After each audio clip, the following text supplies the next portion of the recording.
All right. Noting the time and presence of a quorum, this Finance Committee meeting is called to order. They are being recorded by ActonTV. If anyone in the audience is doing their own recording, please let us know at this time. All right. Seeing no one, we're going on to move on to the first order of business, which is public participation. Do we have a microphone? I do. Oh, for the public. it's that one, but usually they've got one. It's that one right there. Is that all set? The microphone is over there. If you have anything to say, please use that. And just if you can just leave it on too. It is a little green light and a switch. You don't need to touch that. Just leave it on. But they can take it off the stand, correct? Yeah, you can take it off the stand if you want. Yeah. Just put it back. Okay. Don't take it home. Seeing no public participation, we will go on to a presentation by the Community Preservation Committee. Okay, thank you. Can you hear me okay? Good job. Yes. Okay.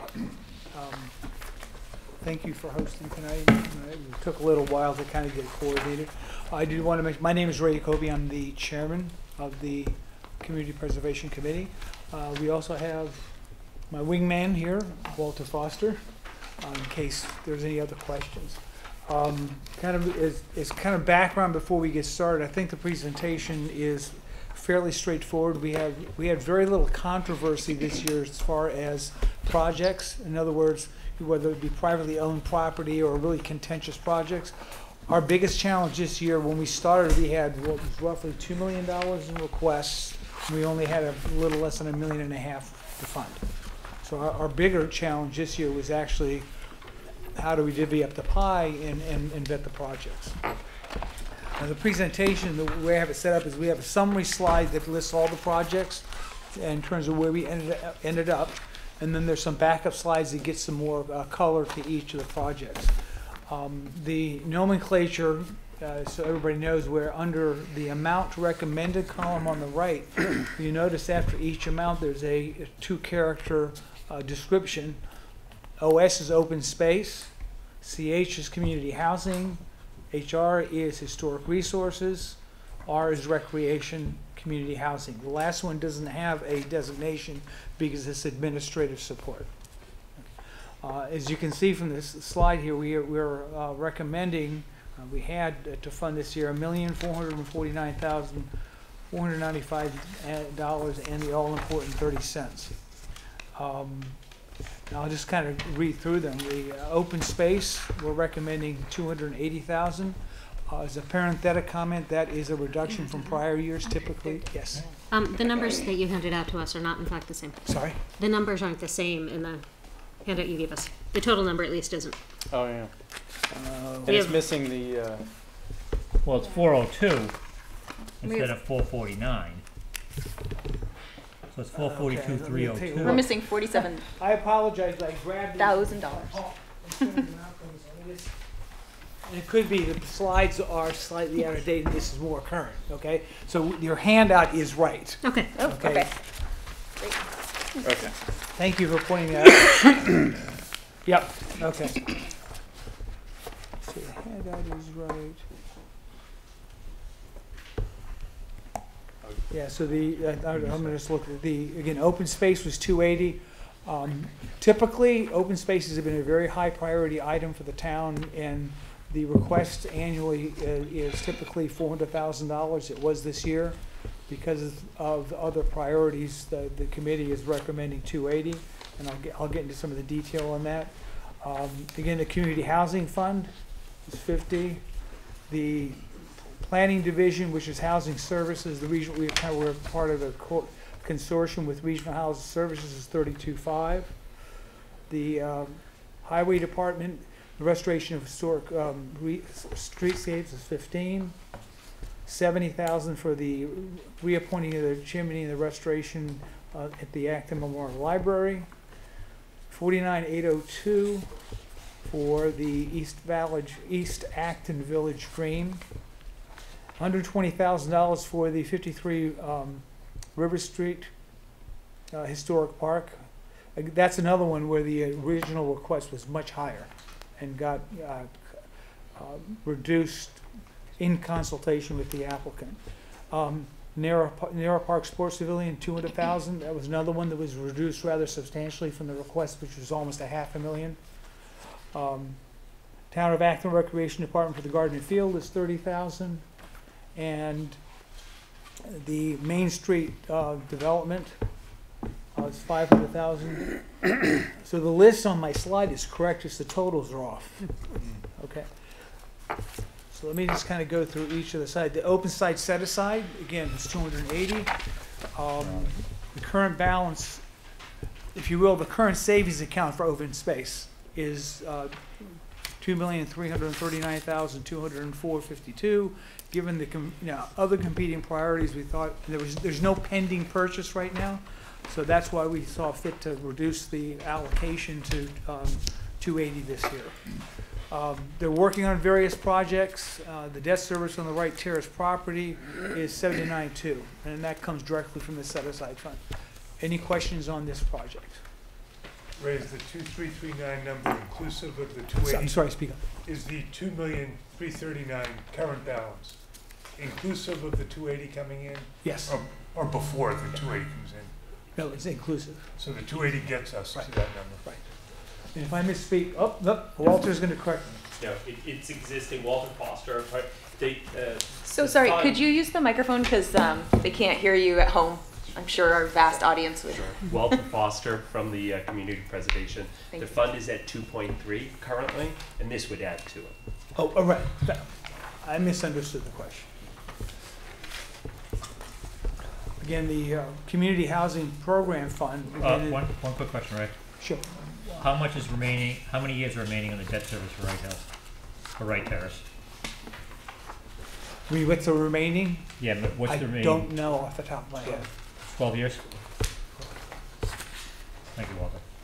See, I'm glad you're here.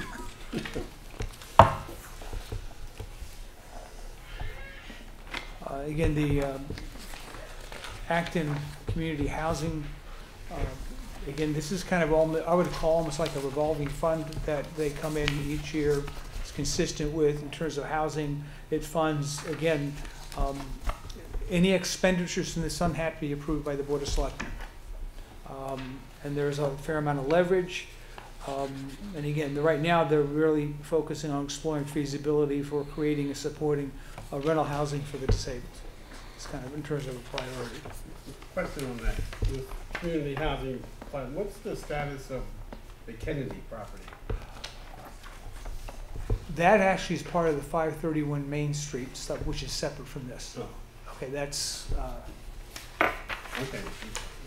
the whole complex there, the Kennedy Street property, what was going to be the Child Development Center, is part of the 531. I would say it's subsumed under that. The exact status of the Kennedy property, I don't know.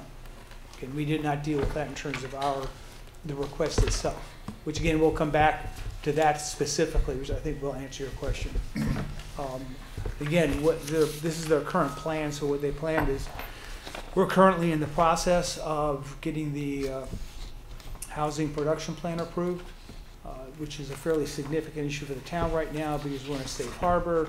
If we don't get the housing production plan approved, we won't be in safe harbor. So, and again, they're exploring a number of different areas in terms of what they're responsible for, whether it be current affordable units and a lot of their other different programs.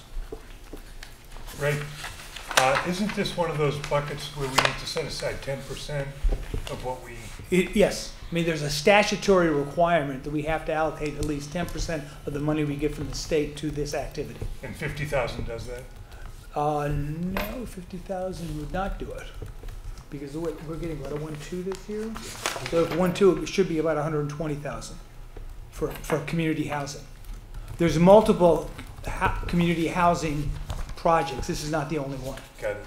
Okay. But in all cases, we're satisfying the statutory requirements for open space, historic, and community housing. Thank you. Again, this is just we require from our applicants, this is town staff budgeting hours in terms of supporting this activity. There's a transition going on this year because Nancy Tavernier, who has historically been very active in this, is retiring. So we've been getting a lot of free resources at town. And we have to use some town resources now to do the job she's been doing for years. So that's why we're kind of outlining the hours here. Again, this is the regional membership, the Regional Housing Authority. Okay, the streetscapes. This is the Highway Department, and it was basically restoring streetscapes and tree planting in town. Okay. Various areas in town, we have a historic picture here, and again, it's primarily replanting of public shade trees throughout the town. The municipal priorities, the reappointing of the chimney. Again, we're recommending $70,000. Again, a parenthetic comment here. The municipal priority actually had 2 projects of $70,000 each. One didn't make the cut. There was some work to be done on the Isaac Davis Memorial, and it didn't make the cut. It wasn't urgent, and they may come back next year. This was deemed, in terms of primarily their bigger priority this year. And again, it involves this, I'm not an architect, but there's some issues with water seeping into the building now and causing damage, and reappointing that and bringing it into a kind of compliance is what they're really doing with this project. If they don't do it, it's going to cost us a whole lot more in future years, because if you go into there is water, you can see where water is coming in. So, East Village, the East Acton Village Green. And this is where it's the intersection of Route 2A and Concord Road. Again, this is where Ice Pound Road is. They're going to be doing some work there to implement the green. Any questions on that one? No, okay. I know that was presented to you folks. Is that the kind of project that will really get community use? Yes. Given its location right on. I think it definitely will. I mean, again, they have done a good job of kind of presenting to us kind of an overall plan throughout the town where they're doing this, and we clearly as a committee thought it was a good use and it would get very broad use, given where it's located too. I mean, it is a fairly significant intersection in town. Would that be if you're looking at the rail trail, looking up Great Road, not going towards the road the other way, would that be to the right of it, or would it be to the left against Ice House Pond? You know, I think it's to the left. I would hope so. If Yes. it's to the right, I would say. And part of they haven't done this before was because of the construction going on with the Bruce Freeman Rail Trail. Now that it's been done, they're coming in and saying it's the right time to do this. The 53 River Street Master Plan. This is one for us. The original request was for $500,000. Okay. And this is really focusing on just the dam removal assessment and design to move to the next phase of the project. Again, it's the whole scope of the design, how to do it, how to go about it.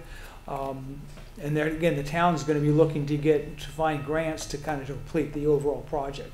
But so we did see fit that it made sense to get the design and the master plan done in order to move forward. But we couldn't see ourselves to give them the full $500,000 or other work where it was undetermined if they're going to get grants or not. So again, there's another one where, okay, we can see this, but not the full $500,000.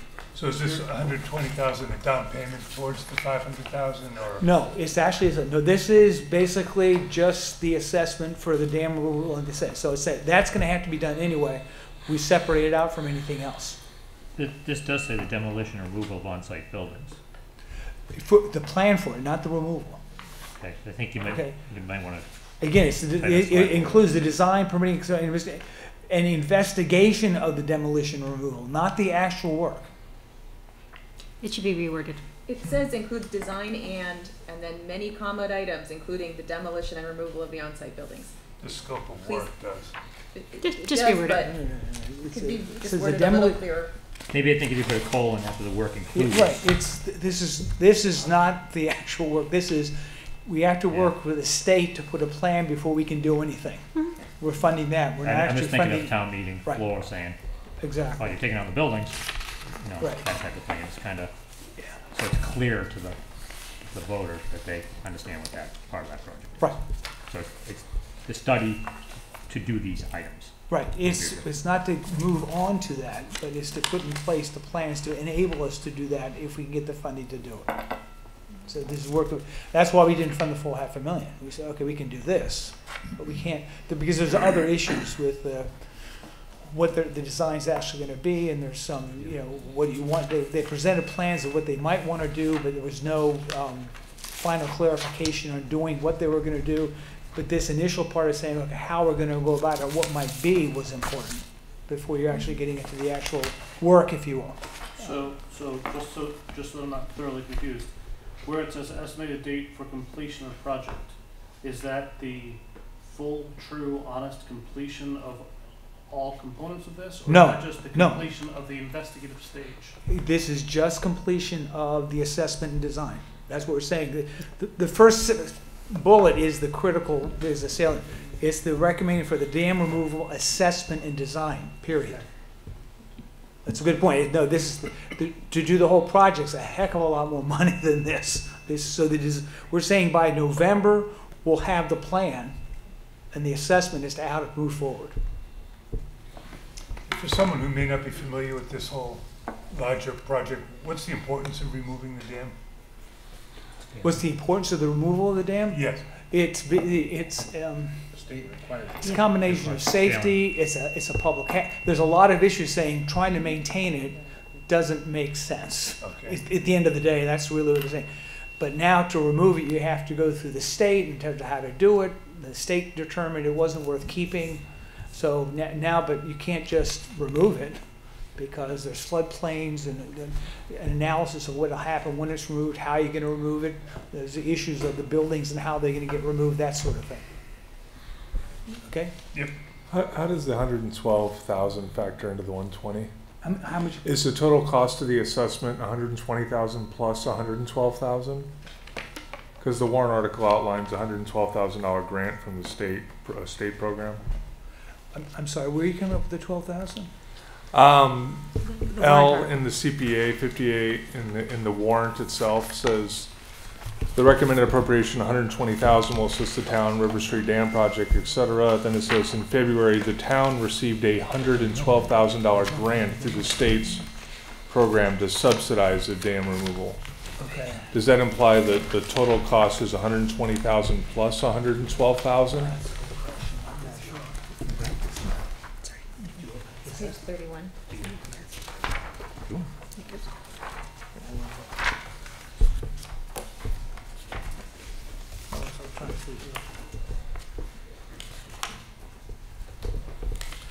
Okay. That probably goes to okay. the removal.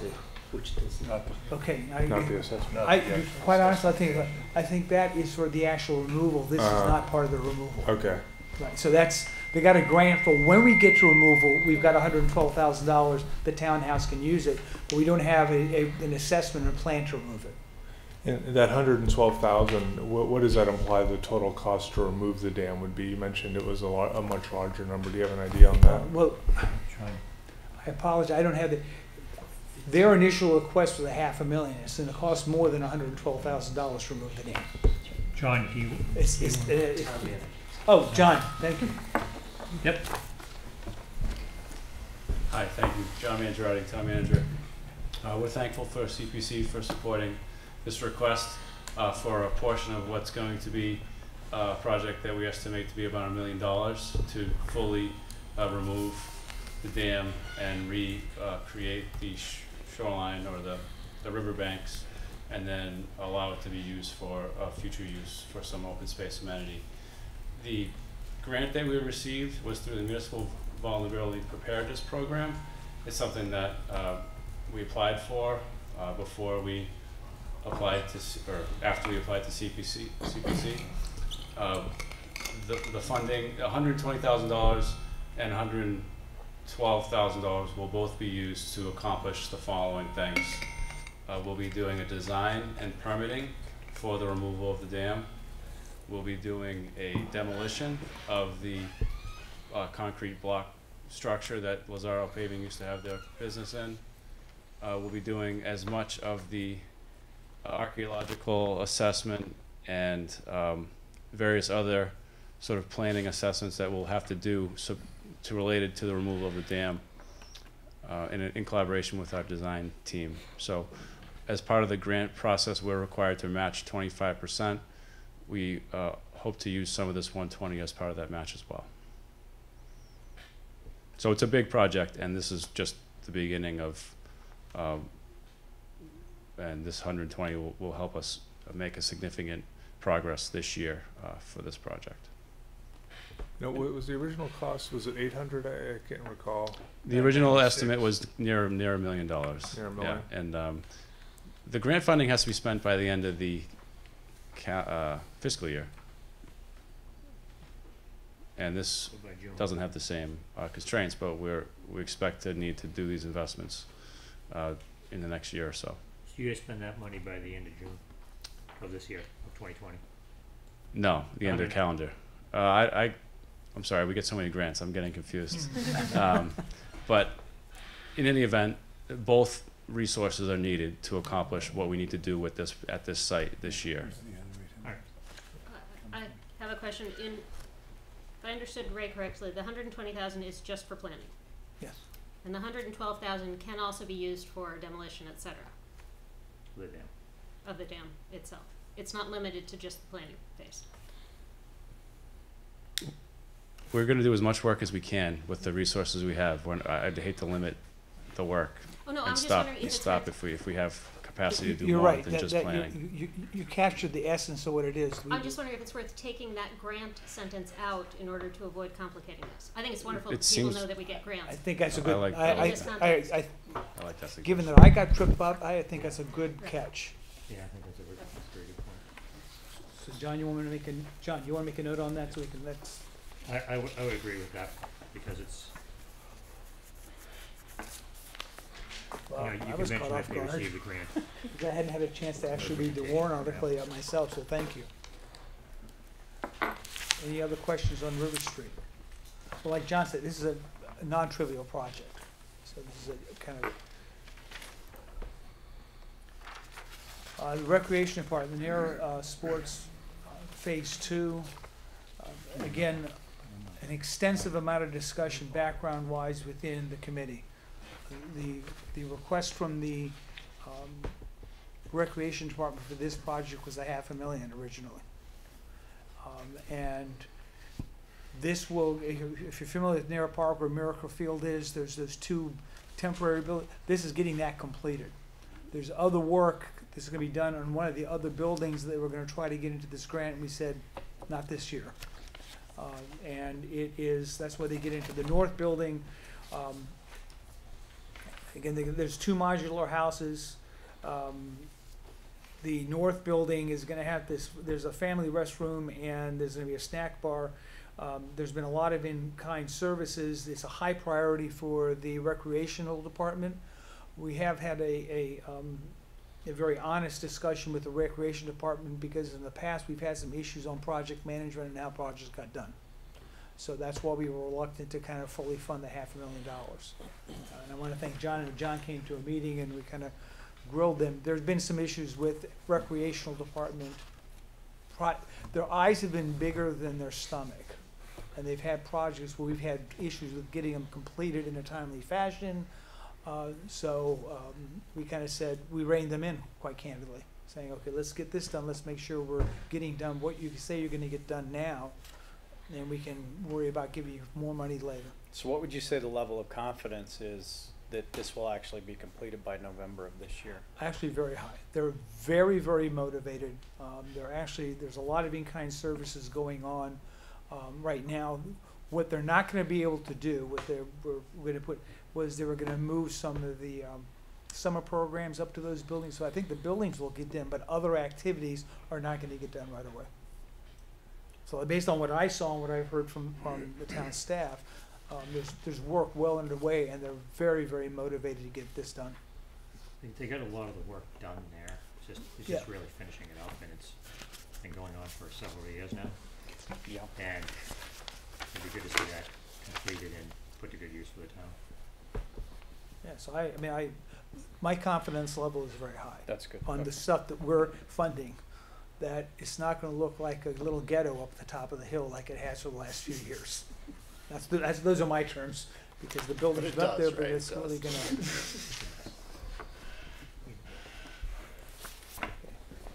gonna. Okay, the Recreation Department, again, this is for those of you familiar with Gardner Field in West Acton, this is an effort to completely revamp that playground. The money they're asking for and that we're recommending is $30,000 toward a master plan. This is another very, very big project if it moves forward. It'd probably be in excess of $1 million. The citizens involved in this, however, have been very active and have done a lot of fundraising already, so there's a lot of leverage. I'm sorry, let me go back here. Previous. But this is, they want to put a splash. There's a lot of things they'd like to do. They're not sure if they can do it. I can't remember, Walter, but I thought it was like in excess of $100,000 they've already raised toward the project. So we felt good that, okay, there's leverage funds. This is to put together a master plan as to what the playground's going to be. Including, for example, they want to put a splash pond type thing in. It's not clear the septic will support it. There's a lot of issues that they need to sort out, and this money is going toward that and develop a master plan on it. And in my opinion too, if you're familiar with West Acton, this kind of complements where the center is now. It's across the street, so it kind of builds it out, which makes again. And this is another one where there's a lot of benefit to a very broad swath of the population. It's not just one particular group that'll benefit from it. And Ray, is this another example where the CPC is a part of the funding, but you're also getting money from the Town Recreation Department? Yes. As well as the Friends of Gardner Field? Yes. In fact, based on what I've seen, this is probably the smallest piece that we're funding. Much more funding is coming from other sources. Okay, this was the big one in terms of the Main Street, and this kind of gets to the Kennedy. To answer to about the question about the Kennedy State property, I can't address that specifically. This is to fund the pre-development costs for developing the 31 housing units, where NGC was going to go in. Okay. The entire cost of this project is going to be roughly $15 million. So there's a lot of, Excuse me, that's 15 or 50? 15 million. Okay. Okay. That's Right. better than 50, which is what I heard. Right. No, 50. And again, there's a lot of state and private funding that'll go into this. It's one that from a priority for the town in terms of affordable housing is going to be focused on elderly and disability housing. And from a priority standpoint, we had a lot of discussion in the committee because historically we've been very focused on open space, and we really kind of I would say shift, but said this year housing is an issue. It's the right time to put the money into the housing.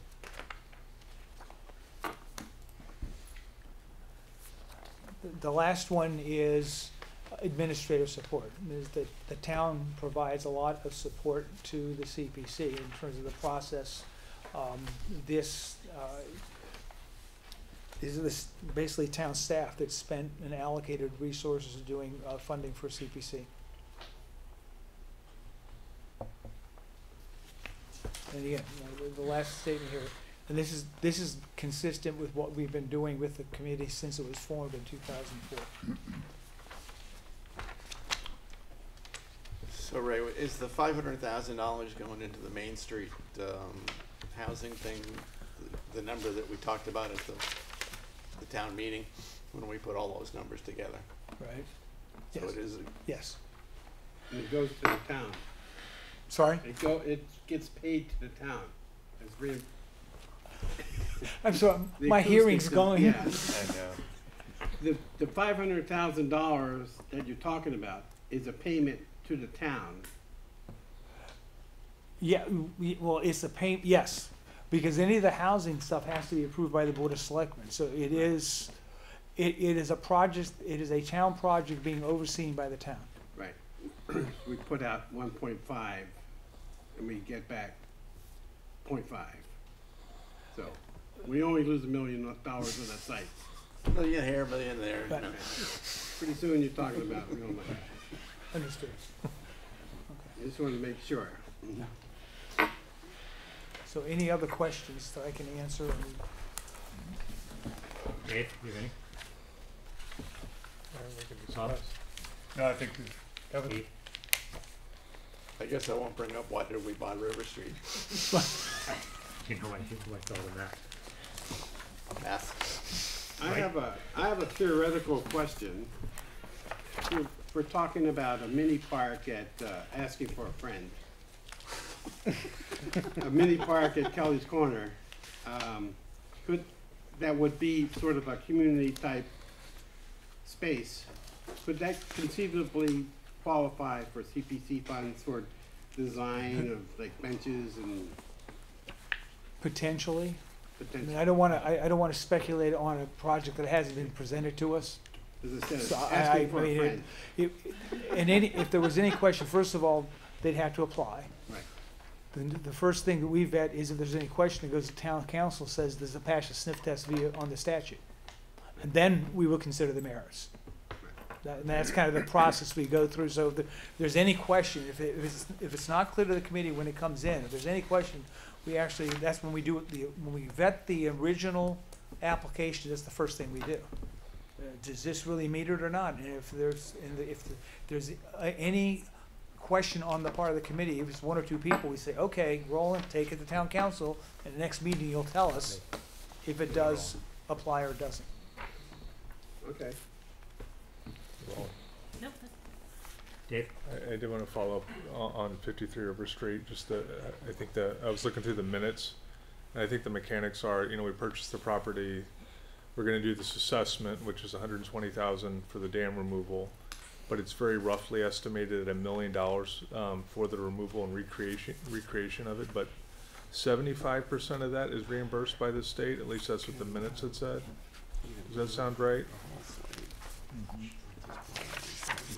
The 53 River Street Committee, they at least in theirs, it sounded like 25% was from the town and 75% was from. That's what that language that you're reciting specifically talks only about the grant. Okay. The grant is $112,000, and it's a match of I think it was 150, Yeah. right? And so we were supposed to match it with the remaining. Yeah, this had said, it says the state will cover 75% of dam removal costs, with the town of Acton covering the other 25%. Yeah. Maybe we can clarify offline, but that would be a big number then, right? It would be 700,000 versus 200 or something like that. Right. Yeah. We're going to apply for grants, and there's federal grants and there's state grants that we're going to seek, but we don't know that. So that number is not. That's more about just the grant project, not the total project. Right. The 75-25. Okay. John, do we have any sense of what we want to do with that property once we get it cleaned up? So I think there's a group that was appointed by the selectmen to work on that project, and I think they've worked on some ideas through the years. There was a project to vision what a park might look like there, and I think once the final design for what the site looks like after the dam is removed, because the landscape will look slightly different, and after that process is completed. So I think once we have a sense of what it actually will look like, then I think we can talk more about what the layout and design of the future use would look like. But the goal of the dam removal project is to get into a place where it's sort of ready for anything or nothing. I've heard of I think. groundswell support for a mountain biking pump track, but that's just a small, younger cohort of Actonians. You have any questions, Jason? Thank Yes. you, John. Figured you would. Couple of quick questions. Just curious, there's Highway Department restoration of historic streetscapes. This sounds very, very similar to what I just heard today from the DPW as part and parcel of Article 5, Section B of the proposed town warrant, which is the sustainability policy implementation. Is this the same set of trees? I don't know. Yeah. I don't know. I would be speculating myself. Okay. The good news is I got both sides of the house here in front of me today, so I can answer that. Sure. So the project that was supported by the Community Preservation Committee is to restore historic landscapes and historic districts. The project that we've included in the capital item is to restore or to plant trees in areas that aren't included in that project. Okay, so it's the similar concept, just different sets, Different streets, areas. non-historic streets. Okay. Thank you, John. Next question I have, on the Kennedy property, and again, I don't expect you to be able to answer all this, I just wanna help wrap my head around this.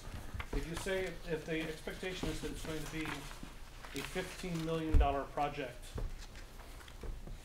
and we're kicking in $500,000 from CPC, what percentage of the rest of those monies is going to be coming from other sources, or is that going to be all on the taxpayer, so to speak? Because that comes to $500,000 a unit. Yeah, again, I don't know. I know there's both state and federal money that's coming in as part of that. And What the percentages are, I don't know. 10%, 50%? I think it's substantially more than 10. I don't know if it's 50. I just don't know what the exact numbers are. Okay. Substantial leverage is the term I would use. I'm sorry, I can't tell you that out of the 15 million, that 12.5 is going to come from the federal government. I don't know, off the top of my head. I think the housing group is arranging a mortgage and funding for all that. I don't think it's coming out of any annual town budget. That's correct. Understood, but at $500,000 a unit, if this is to be for affordable rental housing, Well, it's for senior housing and some special needs housing. even less likely to get your money back on rent. So I'm just curious where the rest of the funding is coming from. If it's not coming from the taxpayer, then I'll be quiet. But this seems like a lot of money for a single unit. My I experience understand what is you're usually saying, but funded by a collection of state, federal, Right. Okay. some town, and even private financing. Okay. But we don't know the mix from the town yet. No. Understood. Okay. So Hannah? Oh, sorry, I have one last question. Oh, sorry. Under the community housing program fund, the $50,000, you or may have been that one of the, no, may have been the one, the future plans for housing fund. You said we need to make sure that to have our housing plan in place so that we do not fall out of safe harbor. Can you expand upon that? To be in safe harbor, you have to file a housing production plan with the state. And it has to be vetted and approved by the state. If you don't have that, you don't have safe. We are in safe harbor right now. The production plan needs to be renewed this year. If it's not renewed, we're not in safe harbor. But it's done every year. It's done every other year. Okay. And we're in that process right now. We just had public hearings. We're going to have a joint public hearing with both the planning board and the board of selectmen on the plan itself next month. Is this a pro forma thing, or is there any risk to this? No, it's there's always risk. Okay, period. It should be pro forma. Okay. I mean, unless where the risk is the board of selectmen and the planning board votes no. Okay. When we have our meeting, we've had our public hearings. When we have the meeting, I think it's in 3 weeks, as a matter of fact. If the board of selectmen and the planning board say no, that's the risk. Okay. Because once we approve the plan, it goes to the state and they say, okay, you dotted your I's, you crossed your T's, yeah, you're good, etc. And we're confident in that. So the only risk, and I don't see that happening, is if for whatever reason the two boards say, nah. Okay. That's the primary. That's the only risk right now. All the work's been done. The plan has been vetted. We've had our public hearings. Then we have to have the meeting of the two boards to vote on formally to accept the plan. Then it goes to the state saying, here's our plan. Okay. If we don't do that, then we don't have safe harbor. That's all. Does that answer your question? Yes, it does. Thank you. Okay. I'm all set. Adam?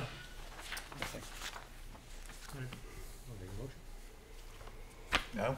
Yeah, we've been through it. Might as well. All right, do it now. You haven't spent any time with the wording in the actual warrant? Yeah, usually we do. We usually go Just assume it's gonna reflect? Okay. Yeah, we usually do CPC and then we make them revisit us and then All right. we go to the regular, later agenda item. All right, then based on the very thorough presentation, the comprehensive questions, and no evidence of any significant disagreement with any of the items, I would recommend approval of the entire slate as presented. Second. All those in favor? Aye. Opposed? Abstained? Motion passes. Okay, thank you. You're welcome, so it'll be recommended. Am I dismissed? You're dismissed. You stay if you want, right? You can stay if you want, but take your own peril. As a member of the public. Mr. Bryan. Thank you, Mr. Chairman. 2Q. Members of the FinCom. So before we get into tonight's Q2 quarterly update, just a couple of noteworthy items I want to mention before we get into the details. Okay. So first off, I can say that there's no really early warning indicators right now through the 2 quarters of FY20. Everything seems to be on track. There's no alarms going off. There's no concerns right now. I think everything is pretty much status quo we expect it to be. Okay.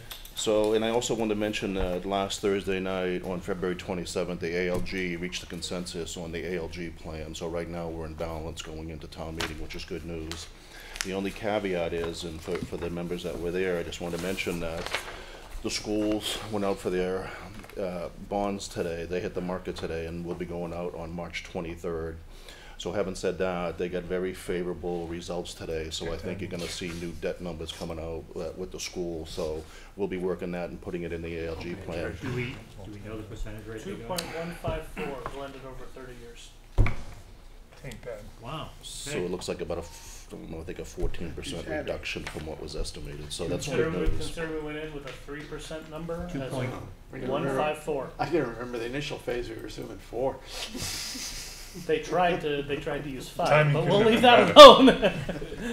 That's good because your Fed's cut today, so anyway. Is that reflective of the Fed cut today of 0.5%? So the bond was floated at, or the final bid was accepted at 11 a.m. The Fed cut was at 10:05 a.m. and immediately had a 9 basis point negative impact on where we thought we were going to go, or at least it had a 9 basis point negative impact immediately at the time on the 30-year Treasury, which is what I was trying to use as the proxy. But by the time 11 o'clock had rolled around, it had rolled over and was back to about the same levels that it was before the 50 basis point reduction rate effect. So, moral of the story: much better we did it today than a week ago. Absolutely. Okay. Sometimes it's good to be lucky. Yeah. Rather be lucky than good. So I also want to mention that it does not affect the net position on the ALG tab, the front tab, but it does reduce taxation. So once we get that new number from the schools, we'll be putting that into the ALG plan for insertion into the town warrant. We'll also be going out to the bond market, as I had mentioned, March 23rd, so I think we'll still have more favorable rates at that point in time. Right, are we going out at that point too for bonding for the fire station? Or? Yeah, so the idea would be we have some bands out there right now, and then the North Acton Fire, so we'll be putting about a little over $13 million out in the street on March 23rd. So the official statement should be ready for review on March 16th. And then... what was that? 13 million. 13 million? 13 plus million, yeah, I think it's 13 and change. And as you had mentioned, Adam, Federal Reserve cut rates today by about 50 basis points, so that's good news. And the other thing which is kind of interesting, and I'm sure you've all been hearing it, but this stock market uncertainty is really, playing favorably for the bond market as well. So that's also, everything is kind of the perfect storm working in our favor, so it's all good news. So I just wanted to touch on those things. So getting into Q2 results, as you know, the reports are on the town's website. The detail, this is just a summary. The target for this year, based on the annual town meeting budget from April of 19, was 97.4 million. The year-to-date collected was 47.5, so we're at 49%, so it's pretty much where we want to be. Again, there's nothing alarming in here. Property tax, which is where the bulk of that revenue is coming from, as you see, 89.6 out of the 97.4. We've gotten $44 million into date. Year-to-date, and we're trending about 49%. There's always lag in real estate taxes until we get to the end of the fiscal year, so nothing to be concerned. State aid, $1.4 million. This is net state aid. We have assessments. This is the net number. This is the net number that we show on ALG. Year to date, we've collected 600,000, so we're trending a little light, but again, no concerns there. The state gives us our money, it's just timing issues. MSBA, that's reimbursement for the twin school we built back in 2004. We get that money all in one chunk at $900,000. And local receipts, 5.6 million, they're trending at 1.7, looks a little light. But if you notice the footnote, a bulk of that local receipt, $3.4 million, is coming from motor vehicle excise. That commitment just went out in the street. You probably all recently received your bills. And so that's rolling in as we speak. So that always comes in generally in the third quarter. I've seen some comments on websites, community websites, about bills being higher. You know, if the car hasn't changed, the bill's higher or different. And is there any story behind that? There is, Mike, so thank you. So we actually investigated it ourselves. So the way the registry now calculates the bill is it's based on your manufacturer's list price times a percentage, and then it was previously rounded. They're not rounding anymore. They're taking the dollar amount. So if you look, so if historically, if your bill ended up in zero, so it was $50 even, that might be rounded up to $51.23 or $49.68. So we've seen it going both ways. So the registry no longer takes those motor vehicle excise tax bills and rounds them. They take the actual dollar amount. So we're still only talking pennies. So. It is. So if you take the manufacturer's list price, say if your car is 5 years old, it would be 10% of the manufacturer's list price as new. It may have been before in the past $2,100. No, now it's $2,109 or $2,123. So. Thank you. So moving on to the expense side of things. So the town operating budget as approved at the April 19 town meeting was $34,746,539, of which year to date we've expended the 19 plus million, almost 20 million. So year to date expense was 57%. You're saying, well, that might be a little high, Brian. And you know, at that rate, you're going to go through your budget.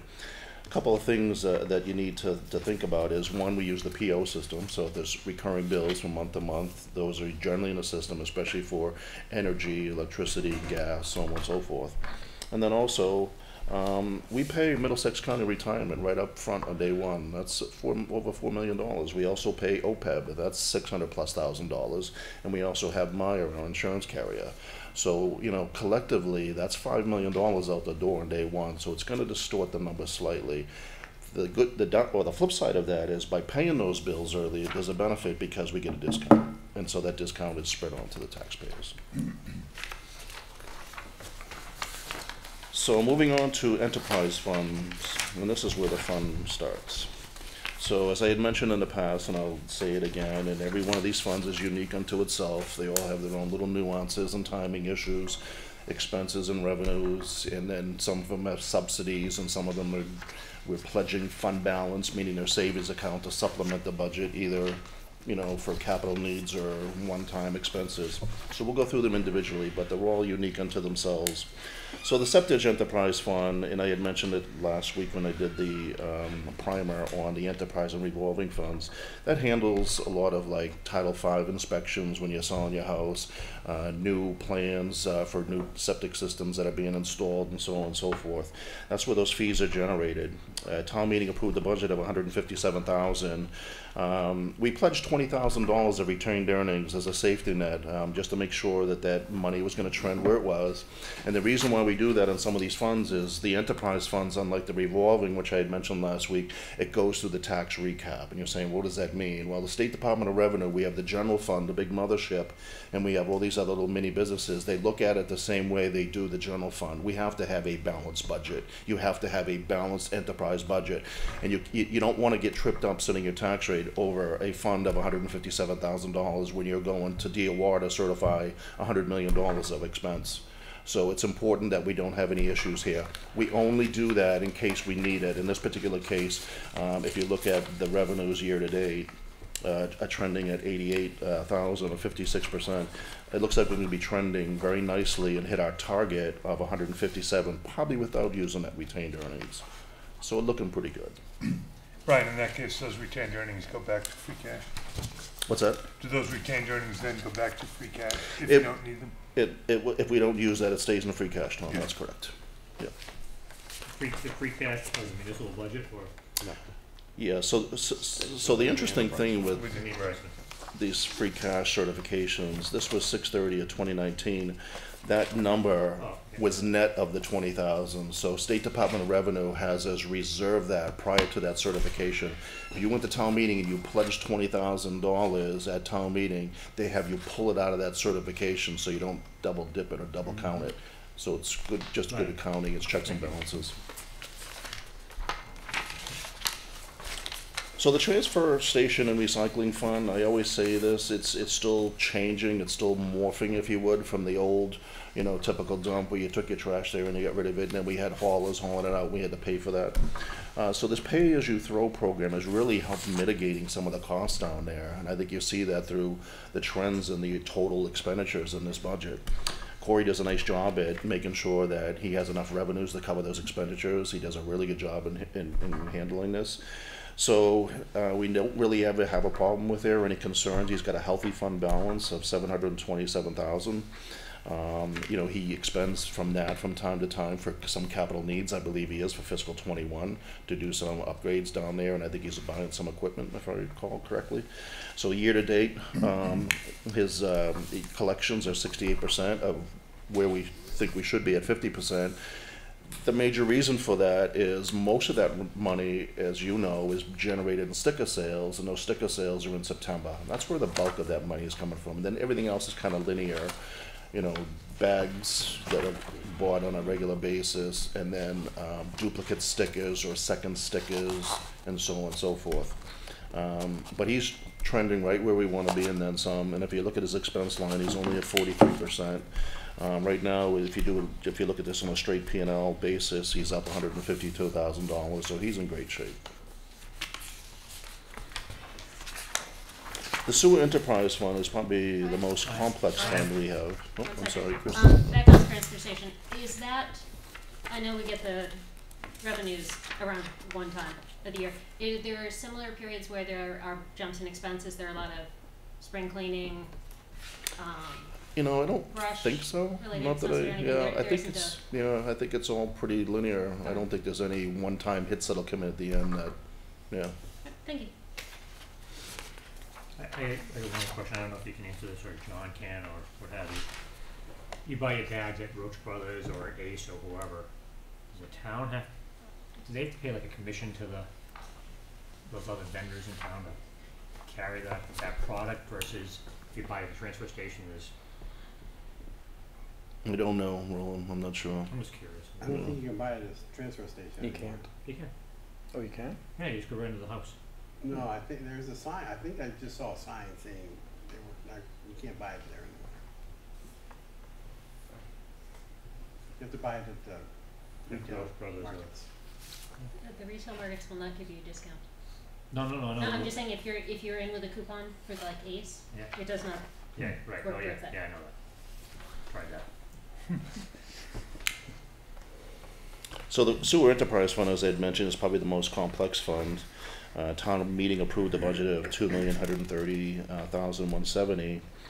We pledged retained earnings, and here's a good case where we pledged retained earnings for a number of reasons. One, we're doing some studies down there to look at some improvements or rib expansion, so there's a few things going on down there, but we're also looking at some, you know, the plant's 20 years old now, and so we're concerned about maintenance issues, so we're trying to put money in the budget now to cover any maintenance issues or things that come up.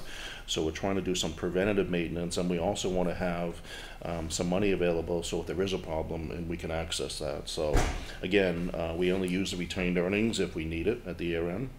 The betterment fees right now, so netting out the retained earnings, we're looking at a revenue of $1,788,330, of which year to date we collected 801. If you look at the percentage, you're saying, well, Brian, you're a little light here. What's going on here? One of the complexities. So we had mentioned before that the sewer enterprise fund has two major revenue sources coming into it. One is your O&M bills, your month-to-month bills, and the other one is your sewer betterment bill, and that sewer betterment bill is billed quarterly, and it's on the tax bill, so you would think, well, if we're already halfway through the year, you should get 50% of that money in the door. You would think that, however, and just keep this in mind, so when somebody sells their home, a lot of the lenders require that betterment to be paid off. When that betterment gets paid off, we take that into the fund and we reserve it for future debt service payments, because we still need to pay the debt. We can't just put that into undesignated fund balance. No, it's designated. It's designated to pay off the future debt service. So we reserve that. So it looks like we're a little short here. So at the year end, when we're paying our debt service, we just take that that designated fund balance, future years not yet due, and we just transfer out of there to cover the debt service payments. So we're covered, we're good. It's just year to year and quarter to quarter, it looks a little peculiar. But I feel very comfortable with this fund. It's actually, it's really a very healthy and very stable environment here, so we don't really have any issues. You look at the expenses year to date, and you're saying, well, that might be a little high.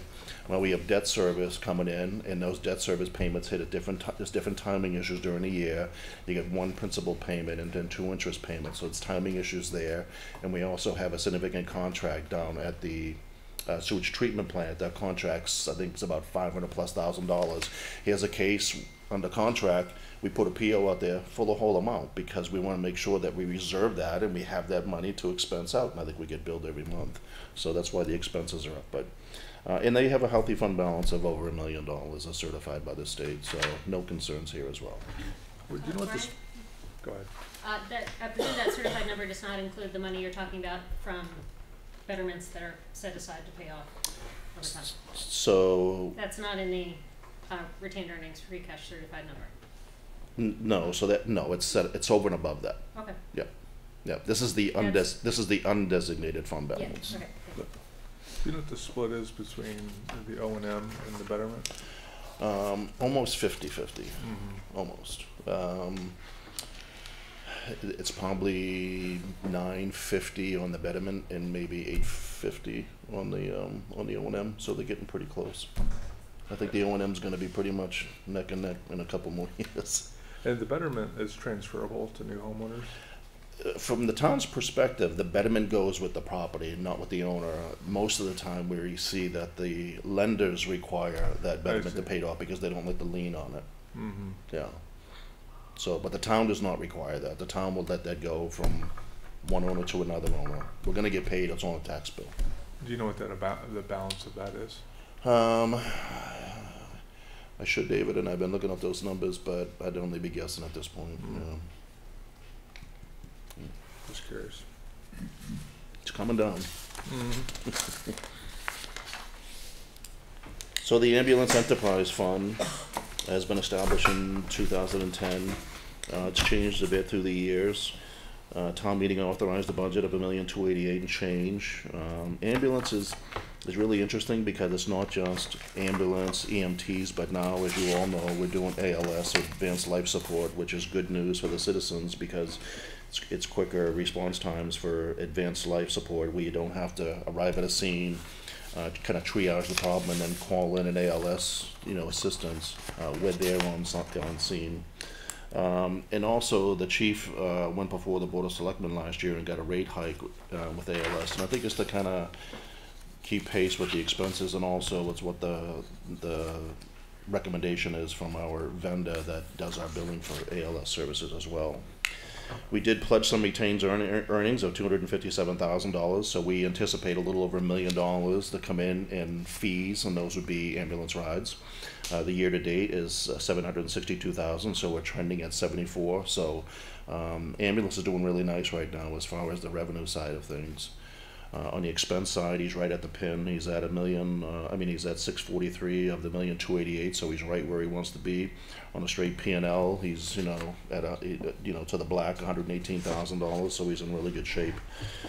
Again, that retained earnings that he's pledged, some of that might be for capital, and also as precautionary. And if you notice too, that general fund subsidy this year is noted here as $180,000. When we first built this fund, that subsidy was significantly higher. It was like $271,000. So we've kind of mitigated that as well by increasing the ambulance fees to help take some pressure off the general fund. So I think it's good news for most folks here. And again, it's been very successful and a very well-run program. The final enterprise fund is transportation. Transportation does pose some challenges. We brought in a budget to town meeting of $642,000, of which $381,000 was coming from the subsidies or retained earnings or from general taxation. So it left a balance of $261 from other or other revenues, and primarily the other revenue is really the LRTA, and then there's a small piece of that that's coming in from fees. The year-to-date collections $158,000, so we're trending at 60. We heavily monitor this fund. We make sure that we got it in balance. It's new. If you look, it doesn't have a significant fund balance. It's a very small fund balance, certified last year at 21,000. All the more reason to monitor this to make sure we don't have any issues with State Department of Revenue. So we watch this on a regular basis. We have a new director. I don't know if most of you have met him. You may have Austin Zaganowitz. He's doing a really nice job at kind of monitoring this and learning all the ins and outs. And we always look forward to meeting with him and discussing this. And he's got a lot of good things in his head that, and I think he's going to be doing some changes here. So we look forward to that. And that's pretty much it for transportation and the enterprise funds. And I'd be happy to take any other questions you might have. Can I ask about the 121,000? Is that the that comes from the parking lot, right? It does, David. Yeah. So, as you probably all know, we put out five-year plans for these enterprise funds that generally, I think, go into the either the supplement or show up in John's annual budget. And the commuter lot is not an enterprise fund, as I had mentioned last week, nor a revolving fund. It's a special revenue fund. But we do a 5-year plan on that, and that 5-year plan does reconcile the transportation. So if you see transportation numbers from the commuter lot, you'll see the corresponding amount coming out of and transferring out of the commuter lot into transportation. So, and you'll see that on the warrant as well. You'll see a transfer out of commuter lot going into the out of the commuter lot into the transportation fund. Yeah, so at least for fiscal 21, I think it's 160,000. I was wondering how that nets that's compared correct. to the 121. Yeah, so it is 160. Hence the need for more money in that transportation fund. We're going to be again monitoring the commuter lot. I think it's necessary that we continue to watch for that. One of the other things that's a change for the commuter lot is the property that we acquired at town meeting at 19 to 21 Maple Street is generating some revenues from their parking, and that's also going into the commuter lot, and that's going to help to pay for some of the debt service on that. That number is the number, or that component is what we're going out. Part of it is what we're going out on the streets for on March 23rd. So I think we're going to get favorable financing, and we believe that's going to help mitigate that annual cost, that debt service. It's a complex model. There's a lot of stuff in there, a lot of stuff going on. But the difference between 160 and 121 is just increasing the subsidy just for the support. It's because there's need for it. And does that support the growth of the bike share program? Do you know? So the commuter lot does support some of the bike program. One of the other things I want to mention too is I think we were getting a $50,000 grant at one time that was going into the transportation fund. That grant money went away as well, Gotcha, David. So okay. that's part of the reason why that's up. Is there any opportunity to use River Street property for more parking? I know we're going to be doing an RFP on that. I think we're going to look at some other uses of that property. I'm kidding. So, I know that's well spoken for. Sorry, just giving you a hard time. Well. Any further questions? That one fell flat. Steve? Mike? I'm good. Jason? I'm good. Sahana? New guy? Yes, please. Regarding the ambulance fund, so the expenses there are generally fixed, correct? Annually? The expenses are fixed at town meeting, that's it. So that's so when we go to town meeting, Adam, that is the cap not to exceed amount, correct? So we cannot expend more than $1,288,000, I think. So town meeting gives us that authorization to not exceed that number. And so then what if there's more call-outs than they expect? I mean, that's going to be more gas service, or you know what I guess what I'm trying to get at is, could they go over budget, or how could they go over budget? if that's something that the town says we're spending X and not more than X. Well, if you look here, I mean, that's you know, you try to build a budget as best you can, just because that's what you don't want to happen. Sure. But if you look, he does have a healthy fund balance here. I think from DOR's perspective, they would prefer not to see that. You know, he could probably consume some of that fund balance here if need be. Our objective is to continue to monitor this and cut wherever he could to make sure that he does not go over that number. So we would look at ways to mitigate any additional expenses going through here. That what that means, I'm really not sure with the ambulance, because it's a very sensitive service, as you can imagine. You can't say, well, we're not going to go on calls because we right out of money. The other thing you could do is, if we thought we were going to hit that cap, is you could call a subsequent town meeting and authorize or get additional appropriation. Again, it's not what you want to be doing. Sure. But you could do that to raise that cap if you thought you had a problem. So then in the actual course of business, if they don't spend that much money, that goes into the reserve fund, is that correct? So if your cap is here and your revenues exceed that, then, or say if your revenues come in exactly where you thought it was, but your expenses came in less, that would build your fund balance. Got it, because it looks like they're pretty far ahead of schedule on their revenues so far this year. Yeah, so it looks like if things continue doing this trend, it looks like he's going to be putting money into his fund balance. Okay, thank you. Yeah. Excellent. And now we're going to take up the town meeting warrant articles, and we're going to start with Article 3, because John wants to go over Kelly's Corner information. 53 the dam. This is bulldoze that. Thank you. That's it. So, Article 3 is a request to borrow $1.8 million, 1.3 of which was assigned to Kelly's Corner infrastructure project. I have a brief slide presentation to take you through why that request is being made and give you some updates on the project since the last town meeting. So, this is the area of the Kelly's Corner infrastructure project. The primary intersection is in the center, but there are several other intersections that will be improved, including the one at the bottom of Community Lane with a signal, and there'll also be a signal at the intersection of Charter Road and Mass Ave. The red circles indicate where new traffic signals will go. The yellow circles are intersections that will be improved, but will not be signalized. And so that will be turning lanes and various other measures to improve the safety of the intersection. To give you a sense of what one of the intersection would look like, and it's sort of a typical look for all the intersections, this is the bottom of Community Lane heading towards CVS, and the roadway would be improved to look like this once the project is completed. And to walk you through some of the elements here of the design, there'll be a landscape buffer with street trees on both sides. More than 100 new trees will be planted throughout the area.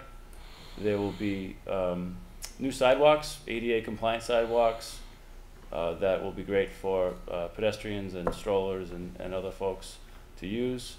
There will be, whoops.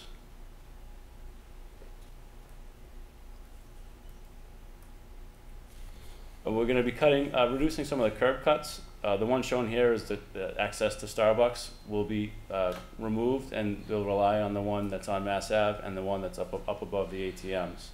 That is a safer condition for pedestrians, and it's also less confusing for drivers. So that is something that we do throughout the project, is we remove curb cuts to have less interactions between cars, people, and other cyclists. I hope you don't put too many trees close to the intersections, because they'll eventually go off sight lines and things like that. Yeah, we'll be very careful with that. There'll be bike lanes throughout the project, and these new bike boxes that are now a standard for roadway design. There'll be turning lanes, as I mentioned, that there isn't currently today, which makes it much easier to get out of that street. And of course, it'll be signalized. Right now, it's very difficult to go to CVS or to leave CVS or to move around that area during busy times. So this will make it much safer for people. You know, those three intersections having signals, what are the traffic? Do you guys have a traffic study done that shows what sort of the impact is on that? Yes. Is it like dramatic? I mean, I know that I get the pedestrian safety side of it for sure. I'm just curious what the traffic results are going to be. It creates a more efficient flow of traffic. Mm-hmm. There'll still be delays. There'll still be queues, but there'll be less. And the number of turning lanes that are being added will allow people to get out of other people's way and let people get through the intersection quicker. We have exact numbers if you're interested. I just don't have them on me. So on this, for that one, Yeah. Could be a crosswalk going across the CVS over that part of the street, right there. Yes. Signalized crosswalk. Yeah. So all the crosswalks will have a feature that you can push the button and it'll stop it, and I think there'll even be an audible tone for that'll be a huge improvement. Sight impaired folks. So this is just a look at how the roadway will change. There'll be turning lanes in all directions at the main intersection. This gives you some of the sense of the reduction of the curb cuts. The purpose of those green boxes is actually cyclists are supposed to go into those green boxes and wait for their turn to cross over. We'll do a whole training on that once we install them for all of you. But they're putting those throughout the state now in intersections like this, and it's the safest condition for cyclists. So it's a major re-look at how this intersection will function and look, and so that's what we talked about at town meeting last year. Since town meeting, several things have happened. The town meeting overwhelmingly supported the project and to move on to the next phase of design.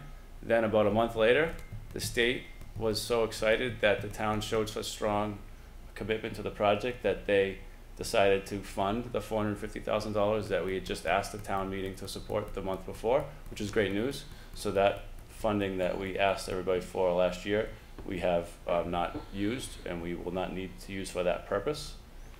This year we started the process of working with a consultant to understand what ways that we can work with our businesses that are located in Kelly's Corner and adjacent to help them get through this construction project, because as you're familiar with any construction project, the businesses that are right in the middle of it sometimes have challenges. So we're going to do the best we can to communicate with all of them early and often and help out with signage and other programmatic things to help mitigate the construction project and help them get through it and hopefully thrive.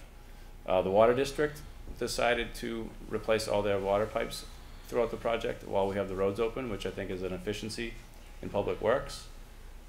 The landscape design public workshop was well attended over the summer, and it sort of established a final look for how the streetscape, the greenery, the trees and everything else will look.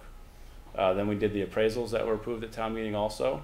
The appraisals were just completed today. We finished them. And so that's based on the 75% plans. And so that the appraisals are what we're going to town meeting for in April. And what we'll be asking for is, we'll be asking town meeting to authorize the town to acquire property and then authorize to fund the purchase of that acquisitions. And the amount that we'll be seeking is $1.2 million. The right-of-way acquisitions that we'll need to work on are the ones shown in red. It's actually easier to see on the next screen. The red highlighted sections of roadway are portions of the project that we'll be needing to acquire both right-of-way, which is this extension of the right-of-way, which is slivers on both sides of the property to allow us to fit a sidewalk or to put a utility pole or various other things that we need to do to improve the roadway. But in addition to that, we'll also be required to compensate all those property owners for temporary easements. And temporary easements are necessary for us to enter their property to construct the project. So there may not be any permanent change to their project, but since we'll be on their property for a few years, we need to compensate them for that. So we're doing all the red ones. The state is taking care of all the yellow ones. And the total cost that we'll be needing to accomplish that from the town is $1.2 million.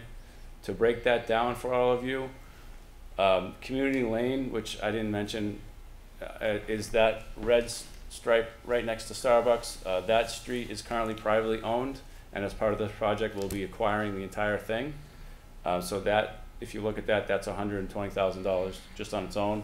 The rest of the red items and stretches of roadway equal just over about $512,000. That's for permanent takings. The temporary easements that I mentioned throughout the project will cost just under $260,000. And then since we're at the 75% design, it's necessary for us to carry a contingency for any design changes that may occur.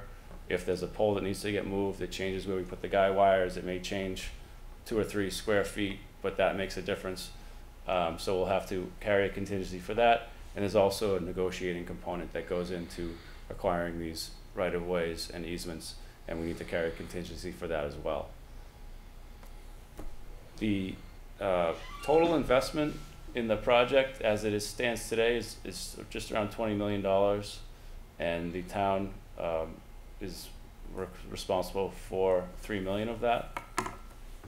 So the state will be paying for a large portion of engineering design, their whole portion of appraisal that they need to do, and then the bulk of the construction will be paid for by the state. To break this down a little bit further, these are the appropriations that we've used on the left column. The conceptual planning, $155,000. Engineering design, $756,000. The right-of-way was approved last year. The 1.2 that I just proposed for this town meeting, and then you'll see an item further down called pedestrian light poles.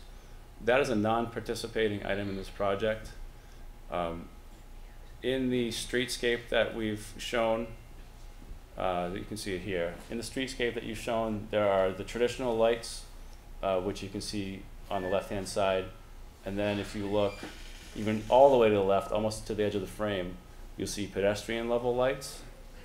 Those are proposed throughout the project, and the state does not cover the full cost of installing those, so those would be considered a non-participating item.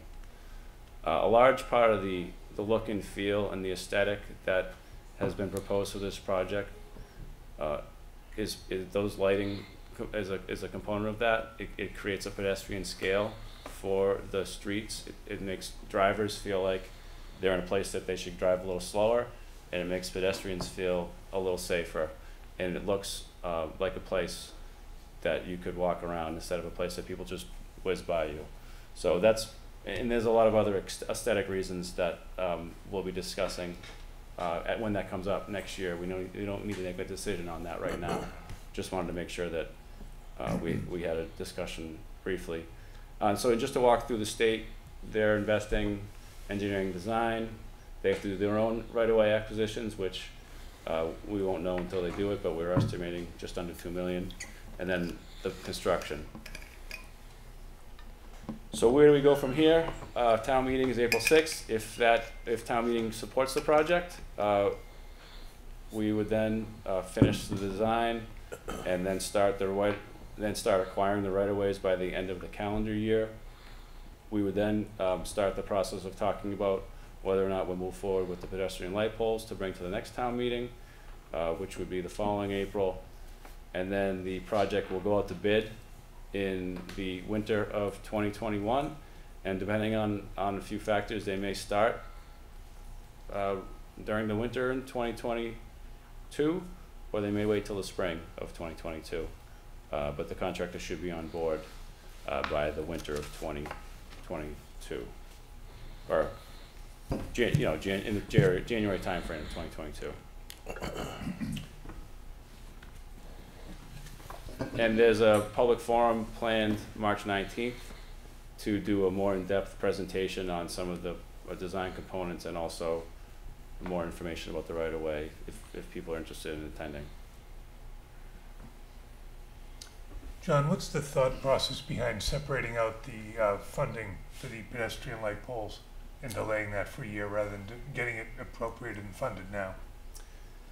Is it just timing? It's timing. It's focusing on the core needs to get the project out to bid. So I think there are several factors, but I think it was a priority for us to get the project you know, in the queue, out to bid. And since it's not participating, if the town doesn't support it, then we wouldn't do it, but we'd still do the project. Got it. So we don't want to confuse the matter. Makes sense. John, what's the mechanism? You know, obviously these numbers are based on our appraisals. The owners of the land may have a different view of what their land is worth. So how do we reconcile what our appraiser said it was worth versus what some landowner may appraise it at differently? Is there a mechanism we go through? Yeah, there's a very well-defined process for how that goes, and our planning staff, Kristen Guichard, is doing a great job with that. Basically, we provide the assessment or the just compensation appraisal, and we discuss it with the property owners, and we work through that and hope to do it over a few months and have it finalized by the end of the year.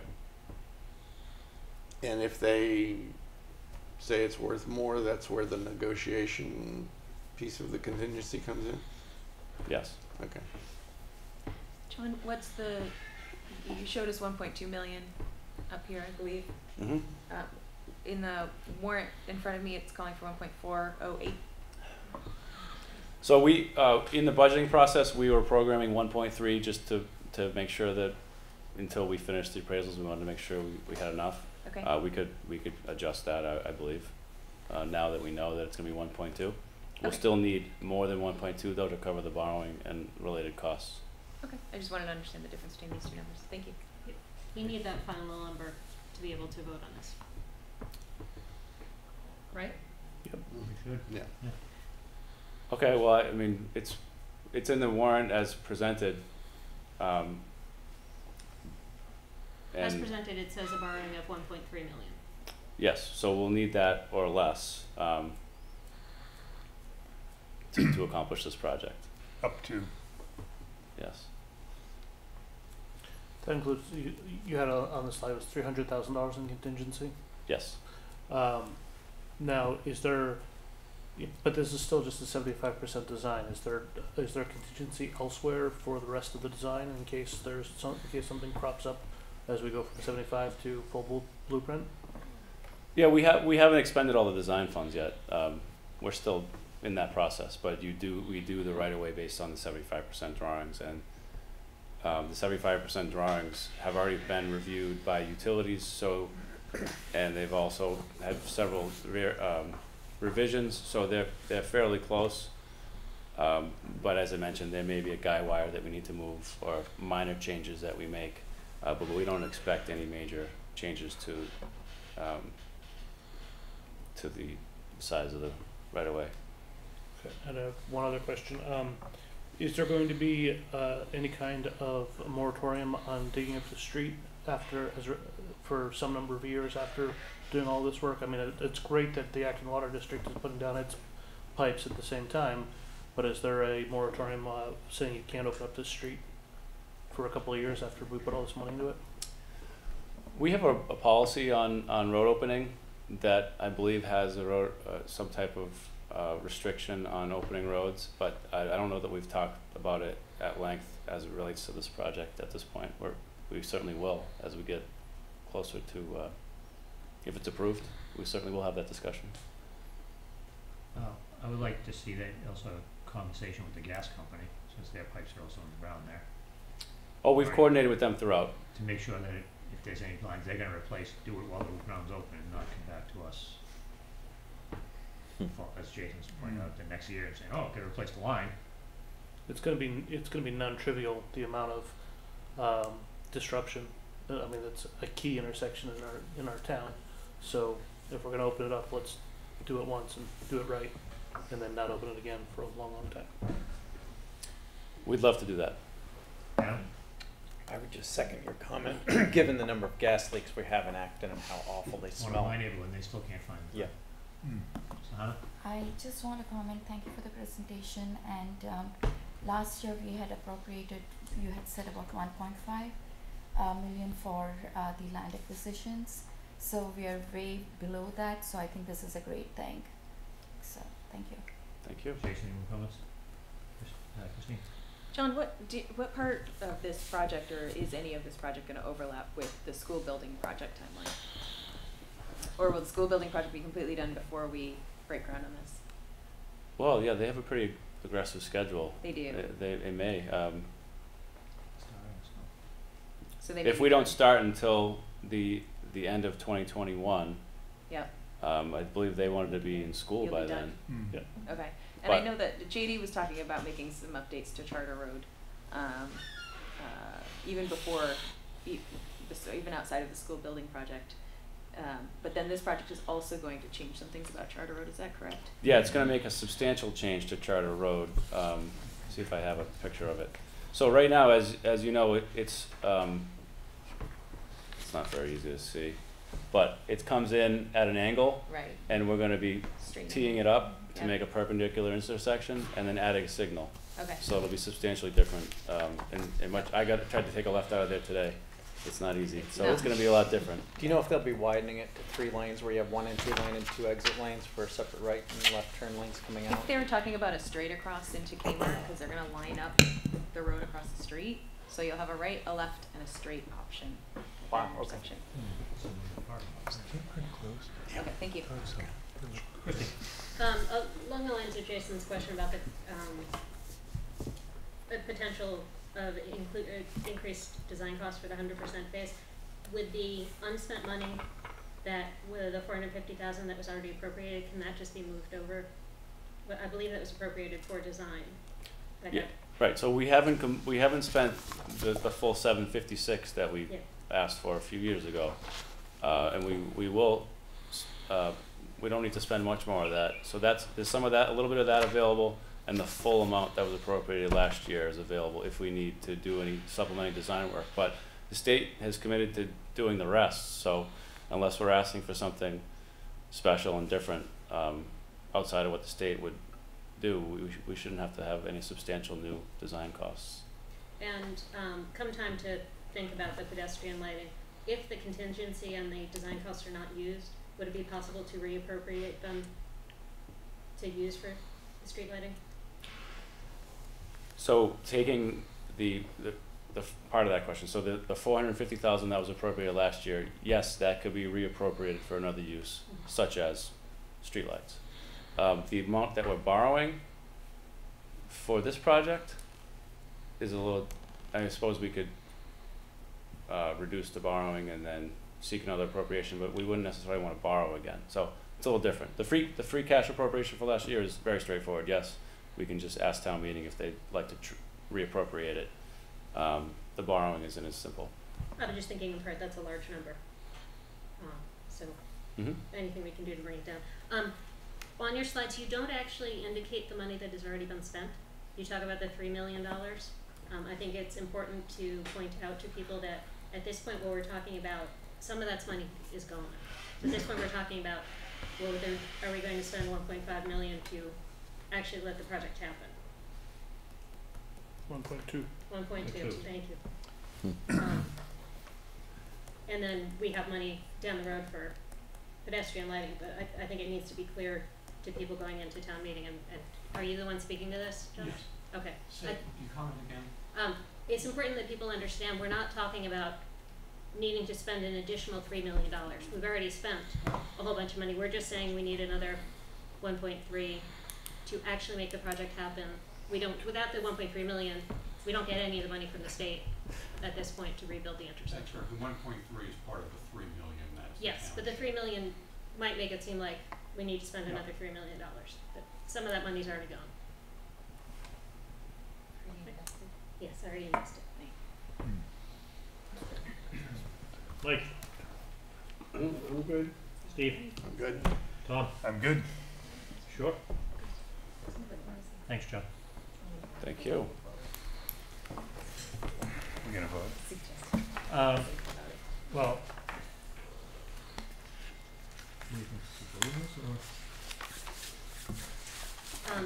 Mr. Majority, are we going to be borrowing 1.3 million, or is that number going to change since you asked for 1.2 up there? Will this warrant article change the numbers in it? I'd like it to change, but it's not going to go up. Oh, we'd like to vote on the real number. So if we waited until next week, we would have the real number, right? Yeah, but yeah, I guess it'll be one, it'll change to 1.2, and the borrowing cost probably wouldn't change much at all, so. Are we comfortable voting on that, or do you want to wait a week? If it changes before town meeting, we can revote. As long as it goes down. Yeah. As long as it's down, not up, I'm comfortable with it. I move we approve the Kelly's Corner Infrastructure Land Acquisition Town Capital Article. Second. All those in favor? Aye. What, good question? No, just. Any further discussion? There was a nay on the last vote without any discussion, and I just want to make sure if there needed to be any further discussion, we weren't resisting discussion between the proposal and the actual vote. That's all. All those in favor? Aye. Aye. Opposed? D. Abstained? Motion passes. Recommended. Thanks. Now let's go back to article number 1. Skip it. Want to skip number 1? Oh, town offices, we don't need to vote on them. Article 2. Article number 2. Well, article 1 still needs to have it either recommended or we don't. No, We don't. we don't usually. We don't recommend it? We don't weigh in on town officers. They do have money. There's a financial impact. There's a financial impact there. We'll be paying people. It's money. Money. And that's the real money. We have at least one no. And then Anyway. we vote. Right. Number 2, the operating budget. $35,615,502. Has anything changed since the last time John presented? No. Okay, good. Further discussion? By recommendation? It's yours. It's your article, you're supposed to do it. So, all right. I recommend that we approve article number 2. Do I have a second? Second. Don't we normally put the values in when we make these recommendations? You want us to say them? Say Yeah. the words. Say the numbers. Can I read the whole article? No. No. I care about the number. $35,615,202 For the town budget? for the town operating budget. What did it say originally? Second. Okay, all those in favor? Aye. Opposed? Abstained? Okay, so that's recommended as well. We've already done 3.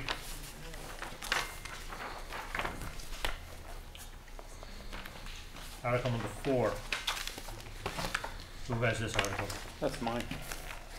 What do you got? How in depth would you like me to go? High level. We'll cut you off if we need to. I've done about as much research as I can. It's my understanding that the town's just asking for $542,000 to continue doing the many multi-years worth of sidewalk projects, correct? Are they asking for more than 542? I find it difficult to sometimes get a grasp of what the number is. Looks like Total of 542. Yeah.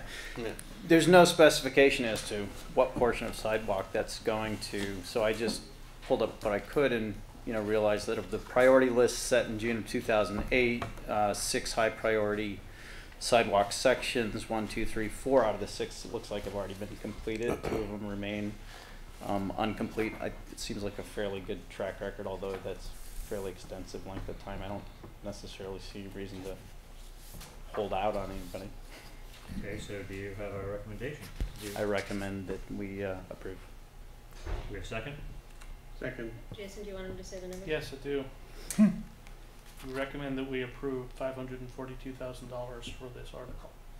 And shouldn't you say the article? Sorry, Article 4, the Town Capital Sidewalk Program. I move that we approve the $542,000 to be expended by the town manager. You said recommend, right? Recommend. The actual language would be move that We need to give templates move that we recommend. Thank you. Article, whatever it is, 4 in the amount of $542,000. Second. What he said. Thank you. God, we're gonna have that training again. All those in favor? I have a question. Oh, go Yeah, ahead. there you go, see? Discussion. Discussion. Do we know And anybody can answer the question. Do we know where the next sidewalks are going to be built? I have lots of questions just like I that. think Harris Street and Smith Street were We'll let taken. the town manager here, we'll let him explain. I can tell you what I've found is that from the 2008 high priority list, the two items that are still appear to be unfinished are Great Road Route 2A from Davis Street to Main Street, which was the higher priority list. And the other one is High Street from number 77 up to Parker, which there are portions of that that are done and portions of that that are undone. I think there's a more recent sidewalk commission that's probably got an updated list. Is anything Just big that we need published. to know about? Thanks, John. Find a microphone, John. The bulk and the you're right. Great Road is the major one that we'll be able to do with the 500,000. For a long time, we were waiting for permission from the state because it's a state road, and we finally were able to get that this year. So if this is approved, we'll move forward with a new sidewalk from Davis Road to the intersection with 27. And then that should take up most of the 500, but for whatever else is remaining, we'll continue to chip away at High Street, which we've done a large portion of, but there's still some remaining. And there's 19 other items that are still on the list to be done, but that's listed on the town website, but they're not prioritized, so I don't know what order they would be in. What's going on where Summer Street meets Central Street? I think, that we've changed the configuration there. There was a sidewalk that just ended. Is that? It's a short section between Willow and Central. Right. That's on the list. Yeah, It just, I'm just wondering why they, do you have any idea why they changed the way it used to have a little island? Like a Y. And Yeah. you could go left or right. Oh, I know what you're talking but they've since closed off the right. Do you have any? I can look into that. I'm not familiar with exactly what the plan is It there. changed it was a big change to it, and it just sort of appeared, and then they started doesn't putting look up permanent by any means. Then they started putting up all these barriers because I assumed people in the dark were still going right over the curb. Well, Great Road, that's fine. When sidewalks are done in more residential areas, this is the type of article that can derail town meeting in a heartbeat. So, Great Road, I'm good. All right. Okay, we have a motion to recommend. We've moved and seconded. We've We've had discussed. discussion. We have a second, so all those in favor? Aye. Opposed? Abstained? Article is recommended. The next one's mine, and I Excellent. have not entirely done my homework, and the little bit of homework that I have done has been undone by Article 4. Because when I spoke to the DPW earlier today, because I'm only just now getting to my homework, a fair chunk of the money that he thought was set aside in 5A was for sidewalks. So that tells me that I do not have a good handle on this, and so I beg permission to come back next week and have a better handle on this. Also, there are a couple other people I need to speak to about some of these subsections as well. So I am not prepared to make a recommendation at this time. Yeah, on this article, on C, the Woodlawn Cemetery paving, landscaping, columbarium, can you find out if the cemetery commission is putting any money into this? I think they are. That part of, but I will give you more. I will give you more. Oh, nice. Just a little, I mean, The ashes. John, do you have the information on that? So Article 4, subsection C? Yes, the cemetery portion will be appropriated from the cemetery funds. Was that the question? Yeah, so the 185 would come from cemetery funds. Yes. And I'm happy to answer questions on the rest of the article if that's helpful. Oh, I didn't see it, I'm sorry, I didn't see it in the motion. What is a columbarium? It's a facility for interning cremations. Or pigeons, Or I found out. So ashes. yes. It was on the web. You have pigeons in there too, 'cause like, No thanks. yeah. That's a great idea. So, No, I'd prefer to come back next week. Yep. Thanks, John. If you want to meet with me, I'm happy to talk to you. Okay, because Sounds good. Thank you. Thanks, Jim. We have a very complete warrant fairly early on in the process, so we can take another week. I do commend the town on that this year. Been a big help. Article 6. That's me. I recommend that we approve the Acton box for our regional school district assessment of $66,517,272, consisting of an operating assessment of $63,106,272 and a capital assessment of $3,411,000. Won't this go down? This is going to go down by next week because of because of the price of the bond. Will decrease. I thought you said we're saying it was going to I go thought down. you were saying it wasn't going to No. That is not. Let's not start any rumors here. That is not what I was saying. So the school committee doesn't have these numbers, and we won't have them till Thursday, and we were going to vote on Thursday, just so you know. I withdraw my recommendation. Defer. So can we? So we'll we'll just vote take on it this up next next week. Then? Take it up next week. Next week we are meeting here again at 7:30. When is the deadline for the? 17. Perfect. So we'll get it. Thank you. Number 7. Mike, was that you? Mr. Mike. Yeah, I think we discussed this in detail last week. We did. Could these numbers go down too? Jeez, I hope so.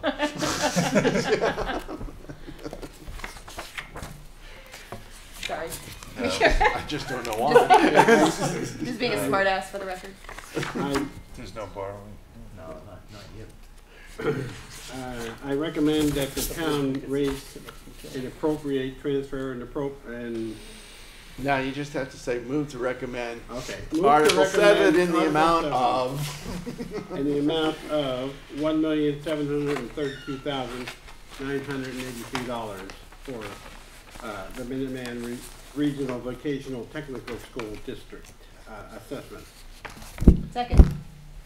Any further discussion? I have one. Alright. There has been talk on the wonderful Facebook thread about how very expensive this is per student. I recommend we discuss that to some degree at town meeting. Tonight? No. We can. To what end? At least a recognition. Didn't we discuss the expense last week? I am discussing, I am proposing that it might be worth you mentioning at town meeting. I recognize you might just not want to bring it up, but there are people out there who will be thinking about it, and I will not be surprised if we get questions. Yeah. Well, are we arranging to have either Dr. McMullen or somebody from Minuteman make the presentation? Because I think that would be advisable given the percent increase. We could. I can get Dr. McMullen at town meeting or the finance director. Yeah. I heartily support this, but I think. Yeah, I think a lot of the objections you read on site were from the neighboring town who are no longer a part of the district. That's true. And have, but they do have people listening. we'll just leave it at that. Yeah, I think it might be beneficial to the town meeting that we have Dr. McMullen speak to that. Okay. I think the relevant question that would come up would be, what is our per student share versus what are other towns per student shares, and how are those calculated? Because if the numbers are relevant that were discussed last week, whereby another town's cost worked out to $22,000 per student, there's a question whether or not that included debt service or not. But it needs to be known whether that includes debt service or not, and whether we're comparing that apples to apples to Acton at $48,000 per student. And if in fact other towns are paying something as low as $17,000 or $22,000 per student, why are they getting such a deep discount compared to what Acton is getting? That's the relevant type of question I see coming up from the general public. Some of it is definitely the town's ability to pay, which is. We're a wealthy town. Right. So we're paying. Where's my roll? Actually, in the analysis, we're considered not a wealthy town. I thought they said last week that we were Well, wealthy. there's wealthy and then there's wealthier. Oh. Sure. Well, sure, if we're talking like Western, I mean. But like we don't pay the same kind of premium that like a Weston would. But we pay more than a Lancaster would. It's a complex thing because originally we started out with like 19 communities in the district. We're down to, this year it's 10, it'll go down to 9. You know, somebody, and it makes a difference when you don't have as many communities supporting that budget. You have the same amount of kids, but you know, the remaining communities are obligated to pay a bigger share. Presumably, these are also higher expense students if they were to stay in Acton. At least some percentage of them given. Like 48% of the students are on IEPs. Individual education plans. There's you know, the transportation costs are unusually high because the district is 40 miles wide. You know, you're covering buses from 9 or 10 towns, and even I guess there are a few current students that are out of district they are attending. There won't be any. Next year's freshmen will not include any out of district freshmen. There won't be any out of district students in the freshman class. Well, I think the point is that somebody who understands their numbers has to do an apples to apples comparison. I was just going to mention, does anybody know how that's calculated or understand how that's calculated in this group? And by asking that question, am I volunteering to do it? We know how our numbers are calculated, but you know, when you compare it to another town, you don't know what's behind their numbers, what's included, what's not included. But Dr. McMullen might know. But this 1.7 million is 1.7 million. It's not relevant to town meeting, is it? I mean, we're not going to change anything in town meeting by voting against this, or no, it's an assessment. It can be voted down, but you know, and that's another can of worms. I was going to ask just that question. What are the implications, the consequences if we say no? I have to go back and read the regional agreement, but. How contentious was it when we agreed to move forward with the new Minuteman building project? Was it? It was overwhelming support. It was an overwhelming favorable vote. So, the reason to believe that the goodwill of the Minuteman school is. Although tonight I think we could approve the article with the note that we will explain. I'm not saying we shouldn't, but I'm just saying that somebody with some real good numbers should be making the presentation. Yeah, we can do that. I remember a couple of years ago they did show a video in the school, 2 or 3 video, and that might be something that should be shown as well, showing the new building, and so. Yeah, and I think they have a new, an updated marketing plan that they, you know, present to their potential students and things like that. There's a lot of marketing tools that they can present. Yeah, I will get Dr. McMullen here. Okay. Wonderful. Thank you. So we have or his representative. But there's no chance we would not vote for this in support of it, right? So why we could do that whenever. Right. Yeah. Yeah, there's something special to be said for educating as many people as possible at town meeting as we can. Well, but Dave, he came last week. We're talking. No, I know. I apologize for missing that, but I mean the number is what it is. So like, there's no debate. There's no. I disagree with your formula. The formula is set. I mean, we're not going to change anything. We can understand it, but what point is that? It is what it is. I'm slightly concerned that there will be some argument, some pushback against this. So I think some proactive marketing on why this is valuable, has a value. I just at least wanted to discuss it.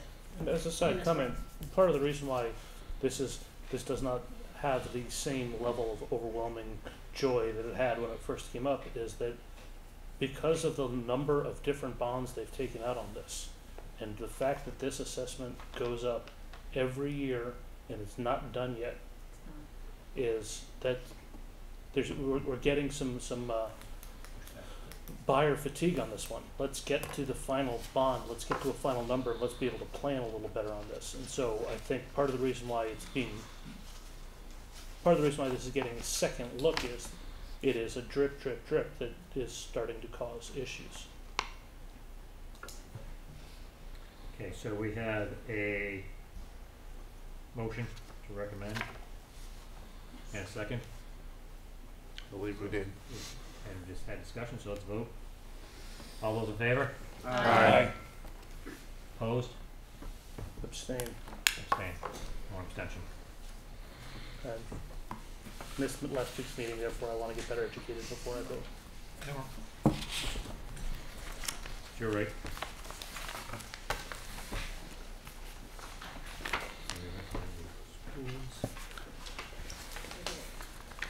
Article 8 we've already done.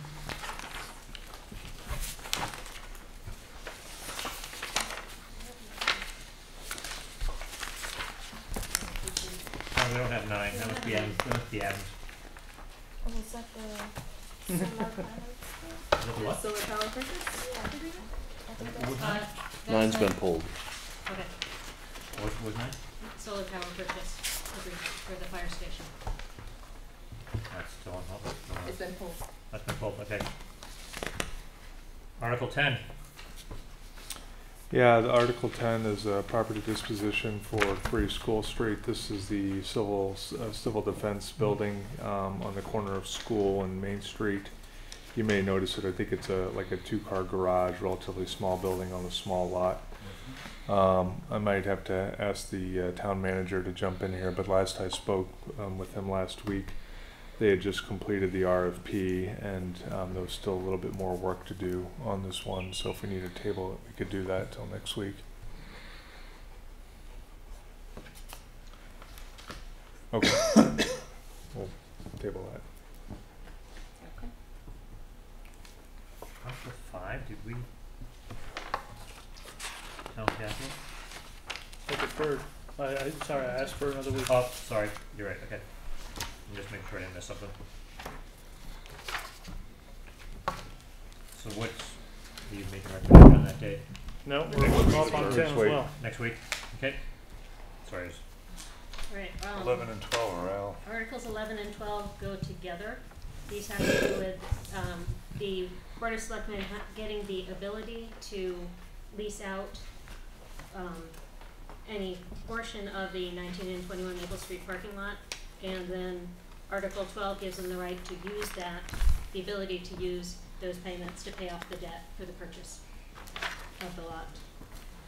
As I understand it, and John, please correct me, there is not an explicit plan yet on how to rent out the property. There is no renter lined up for it. This is just looking for the ability to have a renter.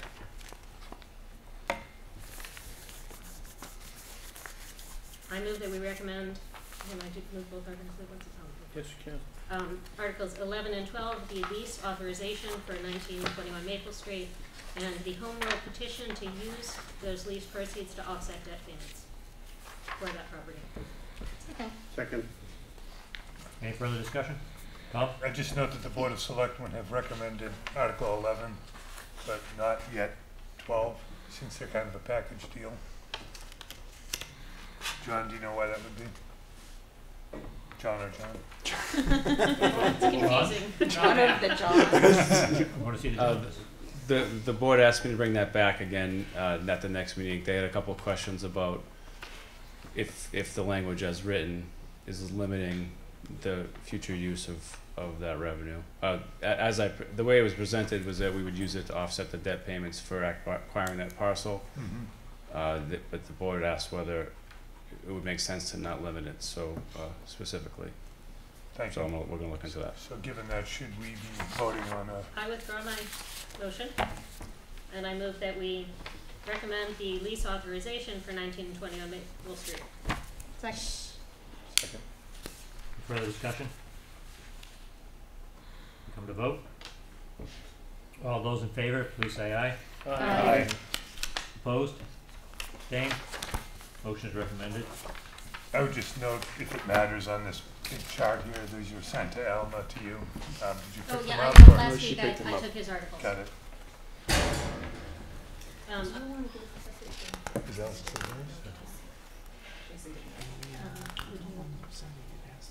Okay, so for those who wasn't here last week, because I wasn't here. I'll bring it up now. We're going over the warrant articles. Al sent me a note that he wants to take a leave of absence from the board due to some family issues.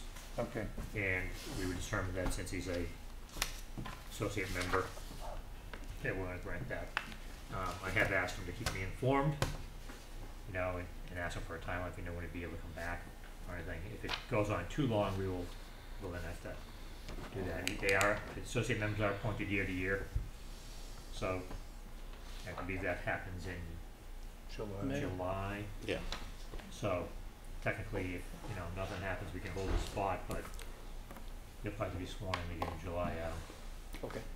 so to be aware, and any party members, then at that point, you would be asked to step up to a full member. That's kind of where we stand with that. Got it. So there's not gonna be a town meeting, unfortunately, you know, it's a good blow to us, but, I propose we move, we look at Article 12, home rule petition for the use of lease proceeds to offset debt payments next week. Second. So we don't need to take a vote on that, we'll just take it next week. Mr. Noon, collective bargaining agreement. I'm unaware of anything imminent. Town manager can correct me, but I note the board of selectmen deferred on it, so that is further evidence that there's nothing imminent. Now, collective bargaining agreements can be made right up until town meeting, and the requirement is that once agreed to, we take them up at the next town meeting. So 6 o'clock. it could happen at 6 o'clock on, you know, the first night of town meeting. But at the moment, I'd say we can either just let it go till next week or defer. I would recommend that we take a vote next week if anything's changed. If not, then we can defer it next week. Okay. Everybody cool with that? Absolutely.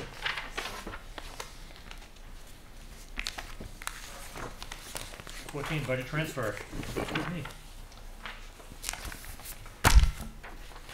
Another one you can just wait on. Yeah, just wait a week.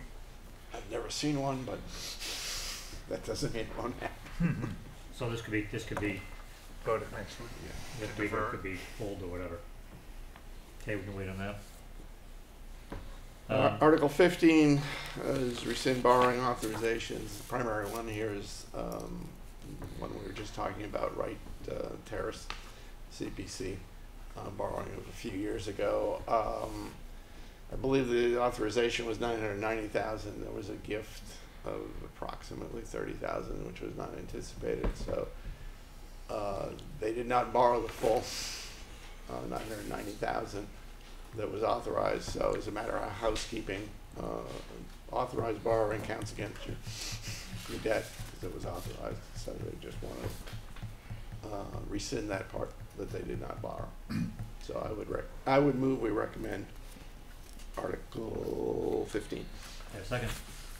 Second. Should further the article, discussion? yeah, should the article mention how much is being rescinded? 990. So the whole, it's It's doesn't. roughly 30,000, right? It doesn't, but yeah, maybe it should. Do we have that number exactly, Brian? I don't. It would be the motion. Yeah, it would be in the motion. Yeah, it'd be in the motion. It's kind of a house cleaning article, really. Oh, Yeah. But we can wait on it. Get the number Well, next we week. could vote it. I was just, if it'll make it to the final motion, that's the important thing, I think. Yeah. But I'm happy to vote on it if you're happy to move it. I moved it. You asked the question. Okay, so we can vote. Let's do it. All those in favor? Aye. Aye. Opposed? Abstained? Okay, so that's recommended. Article 16. I didn't know I had that one, so. So next week. That's a big one. Next time.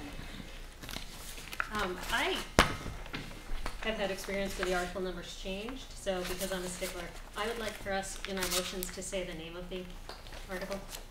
Sure. Fine. So firefighters relief trust fund, we want to wait till next week? Yeah. Thank you. Article 17, commuter lot and station maintenance. That's me. Mr. I'll Wellington. step us through the FY21 numbers real quickly. You can see the fund balance, the end of fiscal 19, revenue expenses fiscal 20, and then estimated fund balance. This, going into next year, has a budgeted revenue of $378,252. You can see that's a relatively large increase over the prior year. For those of you who aren't aware, the fees broadly for the commuter lot station were increased, and the general idea was to incentivize people to park less as possible in the main lot and try and use the remote lots to sort of more evenly, I guess, utilize just a lot broadly. So there's some increase in revenue here. You could see the budgeted expense, $76,900, is just general maintenance of the commuter lot in that area. I think that's up very slightly on a maintenance expense basis from FY20. The transfer to transportation is the subsidy we talked about earlier. That number is up from the $121,000 to $160,000 for FY21. And you know, there's a little bit of I'm not sure if we had any further color on that, but it sounds like maybe there's some further subsidy in there for the bus transit as well as maybe the bike share program. But in any case, it's a $39,000 increase. And then finally, the new line item is the $47,250 for debt service for the $1.1 million purchase of the lot. Broadly speaking, you can see revenues are going up, fees have gone up, expenses kind of in line, subsidy is increased, it looks like $39,000, and then there's the additional debt service payment. So a portion of the increase in revenue does fall into the subsidy, the transportation, transfer to the transportation fund. So with that said, I don't think there's anything huge here. If we want to debate the transportation fund, that's another debate, but I'm prepared to recommend this motion as it is printed for the commuter lot and station maintenance, as is. Do we have a second? Second. Any further discussion? Do we know why the Board of Selectmen haven't taken this one up yet? I do not. I think it is on this table as not TBD, right? No. John Benson, do you know? I think when we're through, there were several questions that this was supposed to be on Article 17. I think there was some questions there. Questions. We're meeting again on the 16th. That's too late for us. Yeah. We can't wait to make a recommendation before. Good to recommend it. Are you meeting on the 17th? No. No. We're meeting on the 11th. 10th. 10th.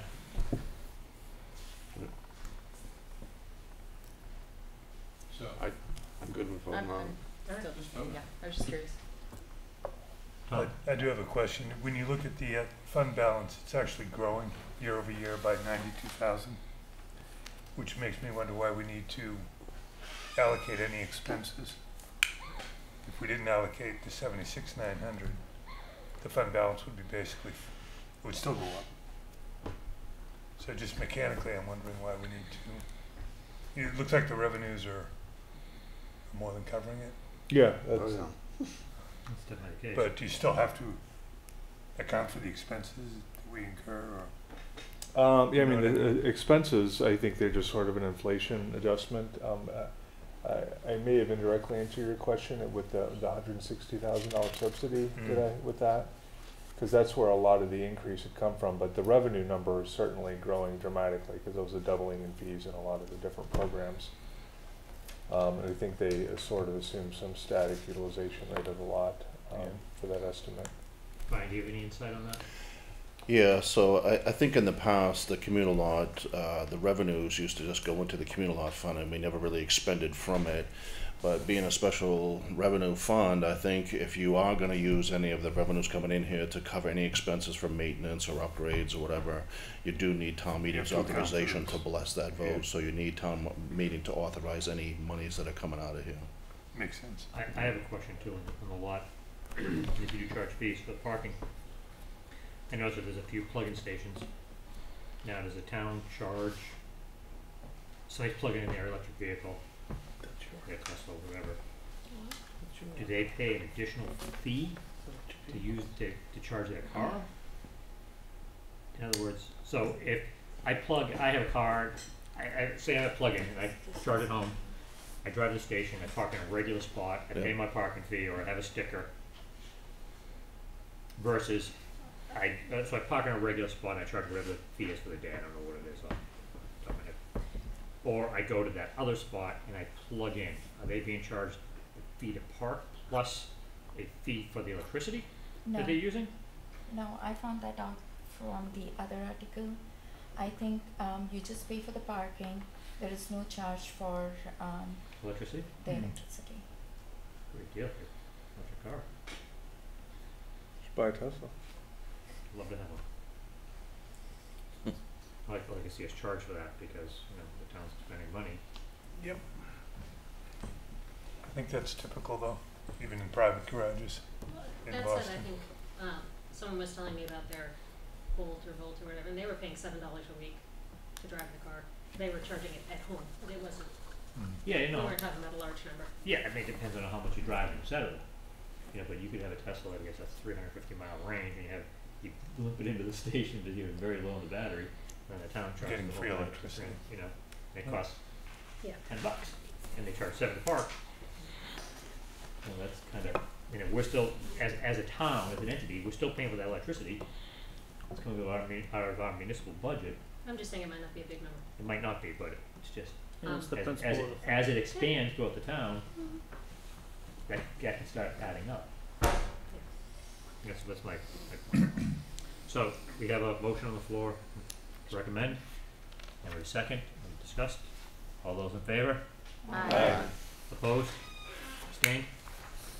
Motion is recommended. I think something to be aware of. Article 18, septic disposal enterprise budget. Well, we did hear from Brian this evening, and the motion for the septic disposal enterprise budget is that town raise $150,000 from department receipts, transfer $9,783 from retained earnings, and appropriate $159,783 to operate the septic waste disposal program. As we discussed, you know, the town does have a healthy balance in there, and it's closely monitored, and understand all the nuances that Brian went over this evening on. And my motion is to recommend this article. Second. Any further discussion? All those in favor? Aye. Opposed? Abstained? Motion is recommended.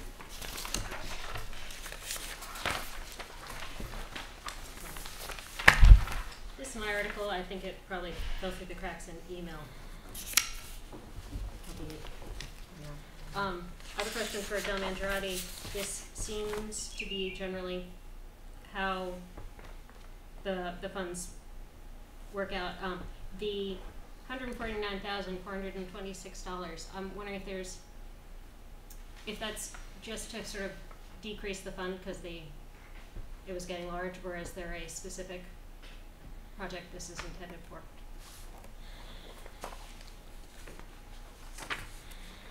You're referring to the transfer station budget, Yes. and I believe we're proposing to purchase a roll-off truck. Here too, John, we have 100. Oh, that's the 190. Okay. Yeah, that's the 190. So what was it specific? Your 141?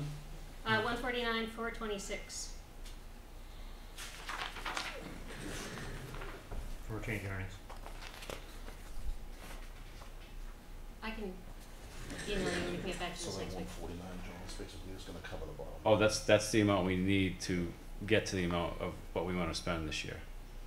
So the 149 from retained earnings is what we need to add to the program to be able to fund everything we need to do for expenses and that new roll-off truck.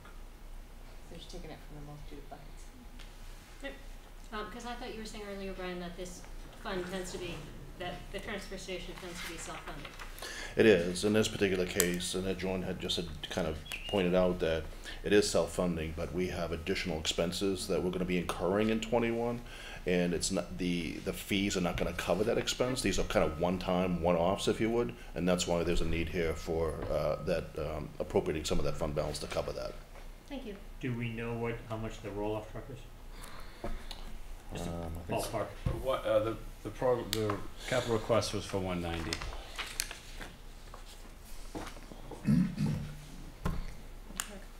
I move that we recommend Article 19, the transfer station recycling enterprise budget. Second. Do you want me to read the numbers out, Jason? No. Okay, moved and seconded. All in favor to recommend, please say aye. Aye. Aye. Opposed? Abstained? Motion is, article is recommended. 20, sewer enterprise budget. I move that we recommend the sewer enterprise budget. Second. Any further discussion? I feel like we've discussed the sewer enterprise budget quite a bit, and we all have as much of an understanding of it as we're going to, and it doesn't look like they're doing anything fancy or new this year. They're just keeping things running. Is the retained earnings for the review of the system, et cetera, that they're doing? I believe it is. Okay. Do we have it? We have a second? Yes, David. All those in favor? I have a Okay. question. Right, for- what's that? There's- Tom? Sorry? And Brian, you may have covered it and I missed it, but I'm just looking at the estimated fund balance at the end of this coming year of about 700,000, down from $1 million. You know, it's roughly twice what we're transferring this year, so at this trend, that fund will be wiped out in 2 years, right? That's correct. And one of the things I just want to point out too, and kind of the way this was financed, it was financed through the wastewater pollution trust fund, and they had some interesting financing back then. So unlike a lot of our debt schedules where everything is pretty much linear, if you have, you know, basically mortgage style payments, they had some anomalies in their debt service where you'd be ticking along and all of a sudden you get a drop or you get a spike in various years. And I mean, that's one of the changes here. So there's an increase just in debt service for just $70,000 in the prior year. You're saying, well, why would you have an increase in debt service? It's just the way the schedules line up. There were multiple issues when we did this. So this was not just a single issue, but there was probably 4, 5, 6 different issues, all kind of piggybacking on top of each other. So that's the debt service collectively. We did take the studies and the initiatives down a little bit, but there is funding in FY21. So again, another one-off in FY21. So this is kind of a, you know, a couple of 3 years in a row we had some one-offs. So these are not your normal operating expenses that you see here. These are one-time expenses that starting in fiscal 22 you'll see go away. In fact, that budget right now in the 5-year plan actually starts coming down. Got it. Thank you. Okay, it's been moved and seconded. All those in favor to recommend Article 20 sewer enterprise budget, please say aye. Aye. Opposed? Abstained? Article is recommended.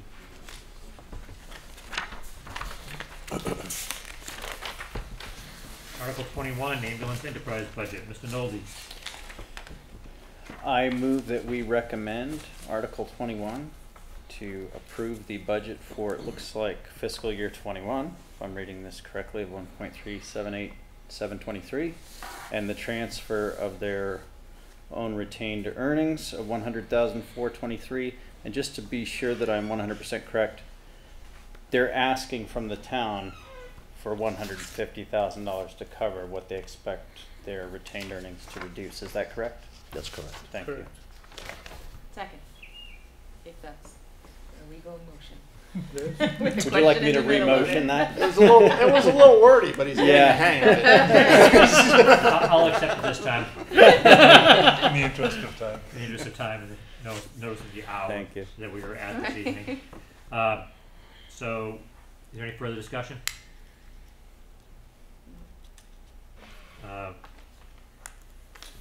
All those in favor of recommending Article 21 ambulance enterprise budget, please say aye. Aye. Aye. Opposed? Abstained? Motion is article is recommended. 22 transportation So I have enterprise this, budget. I Sahana. have this article. So I make a motion to recommend that the town raise $187,630 from department receipts, $260,000 from general revenues, and transfer $160,000 from commuter lot parking fees fund balance and appropriate $607,630 for the purpose of operating the transportation service. Second. Any further discussion? Yes.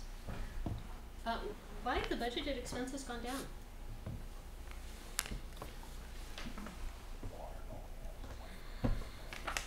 I like numbers getting smaller. Brian, You know? We're trying to refine some of the services. As you all know, we have a new transportation coordinator, our intergovernmental coordinator, Austin Saganowitz, and so he's looking at ways that we can mitigate some of the expense here and trying to maximize, I guess, some of the services that we provide, and then potentially looking at some of those services that aren't successful and ways we can, I guess, mitigate some of the expense by maybe cutting back on those services. One of the areas that we're looking at is the CAT. We, again, as I had mentioned earlier, a need for greater a contribution from the commuter lot into transportation is to cover the costs of the loss of a grant that we had in here for $50,000. So again, this, you know, this has its own set of you know, struggles, I guess, in trying to keep this thing balanced and afloat. We know transportation requires a lot of subsidy, clearly, general fund as well as commuter lot, a heavy contribution from the LRTA. We're going to be looking at other areas that maybe we can capture revenues to help to offset some of those costs, or, you know, to help mitigate that. We are going to be going out into the streets with an RFP over the next few months to help see if we can't mitigate the cost of this whole program, which may bring down the overall cost of it right now. But we're trying to just trying to get a better handle on it, and we felt the need this year to bring that budget down.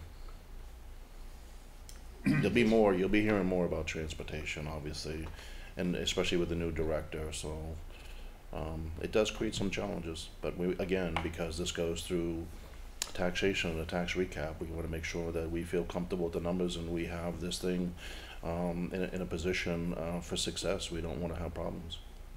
Could you please remind me which one is CAT? What's that? Crossing. The CAT. The CAT's the.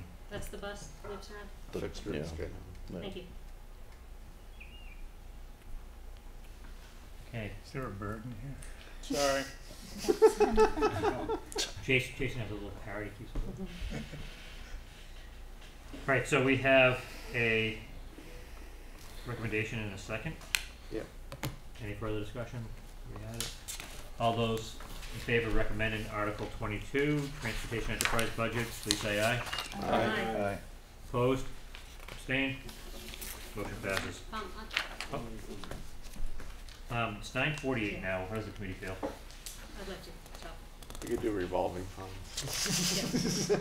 Okay, let's take up revolving funds. That'll be the last one article for this evening. Motion to recommend revolving funds. Second.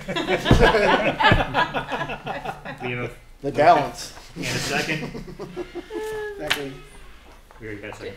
It's Jason's article. Do we want him to say anything? No, motion to not say anything. Never mind. I lied. I've got your name on it. It's mine. It's mine. I recommend. Motion to recommend. Been done. Been Call done. for a vote. All those in favor of recommending Article number 23, revolving funds, please say aye. Aye. Opposed? Abstained? All right. Anybody want to give any updates today? No. Excellent. I move that we adjourn. Second? Second. Well, I didn't hear anything. He moved. I move that we adjourn. And I seconded. All those in favor? Aye. Right, reminder, we meet here next week, same time, same channel.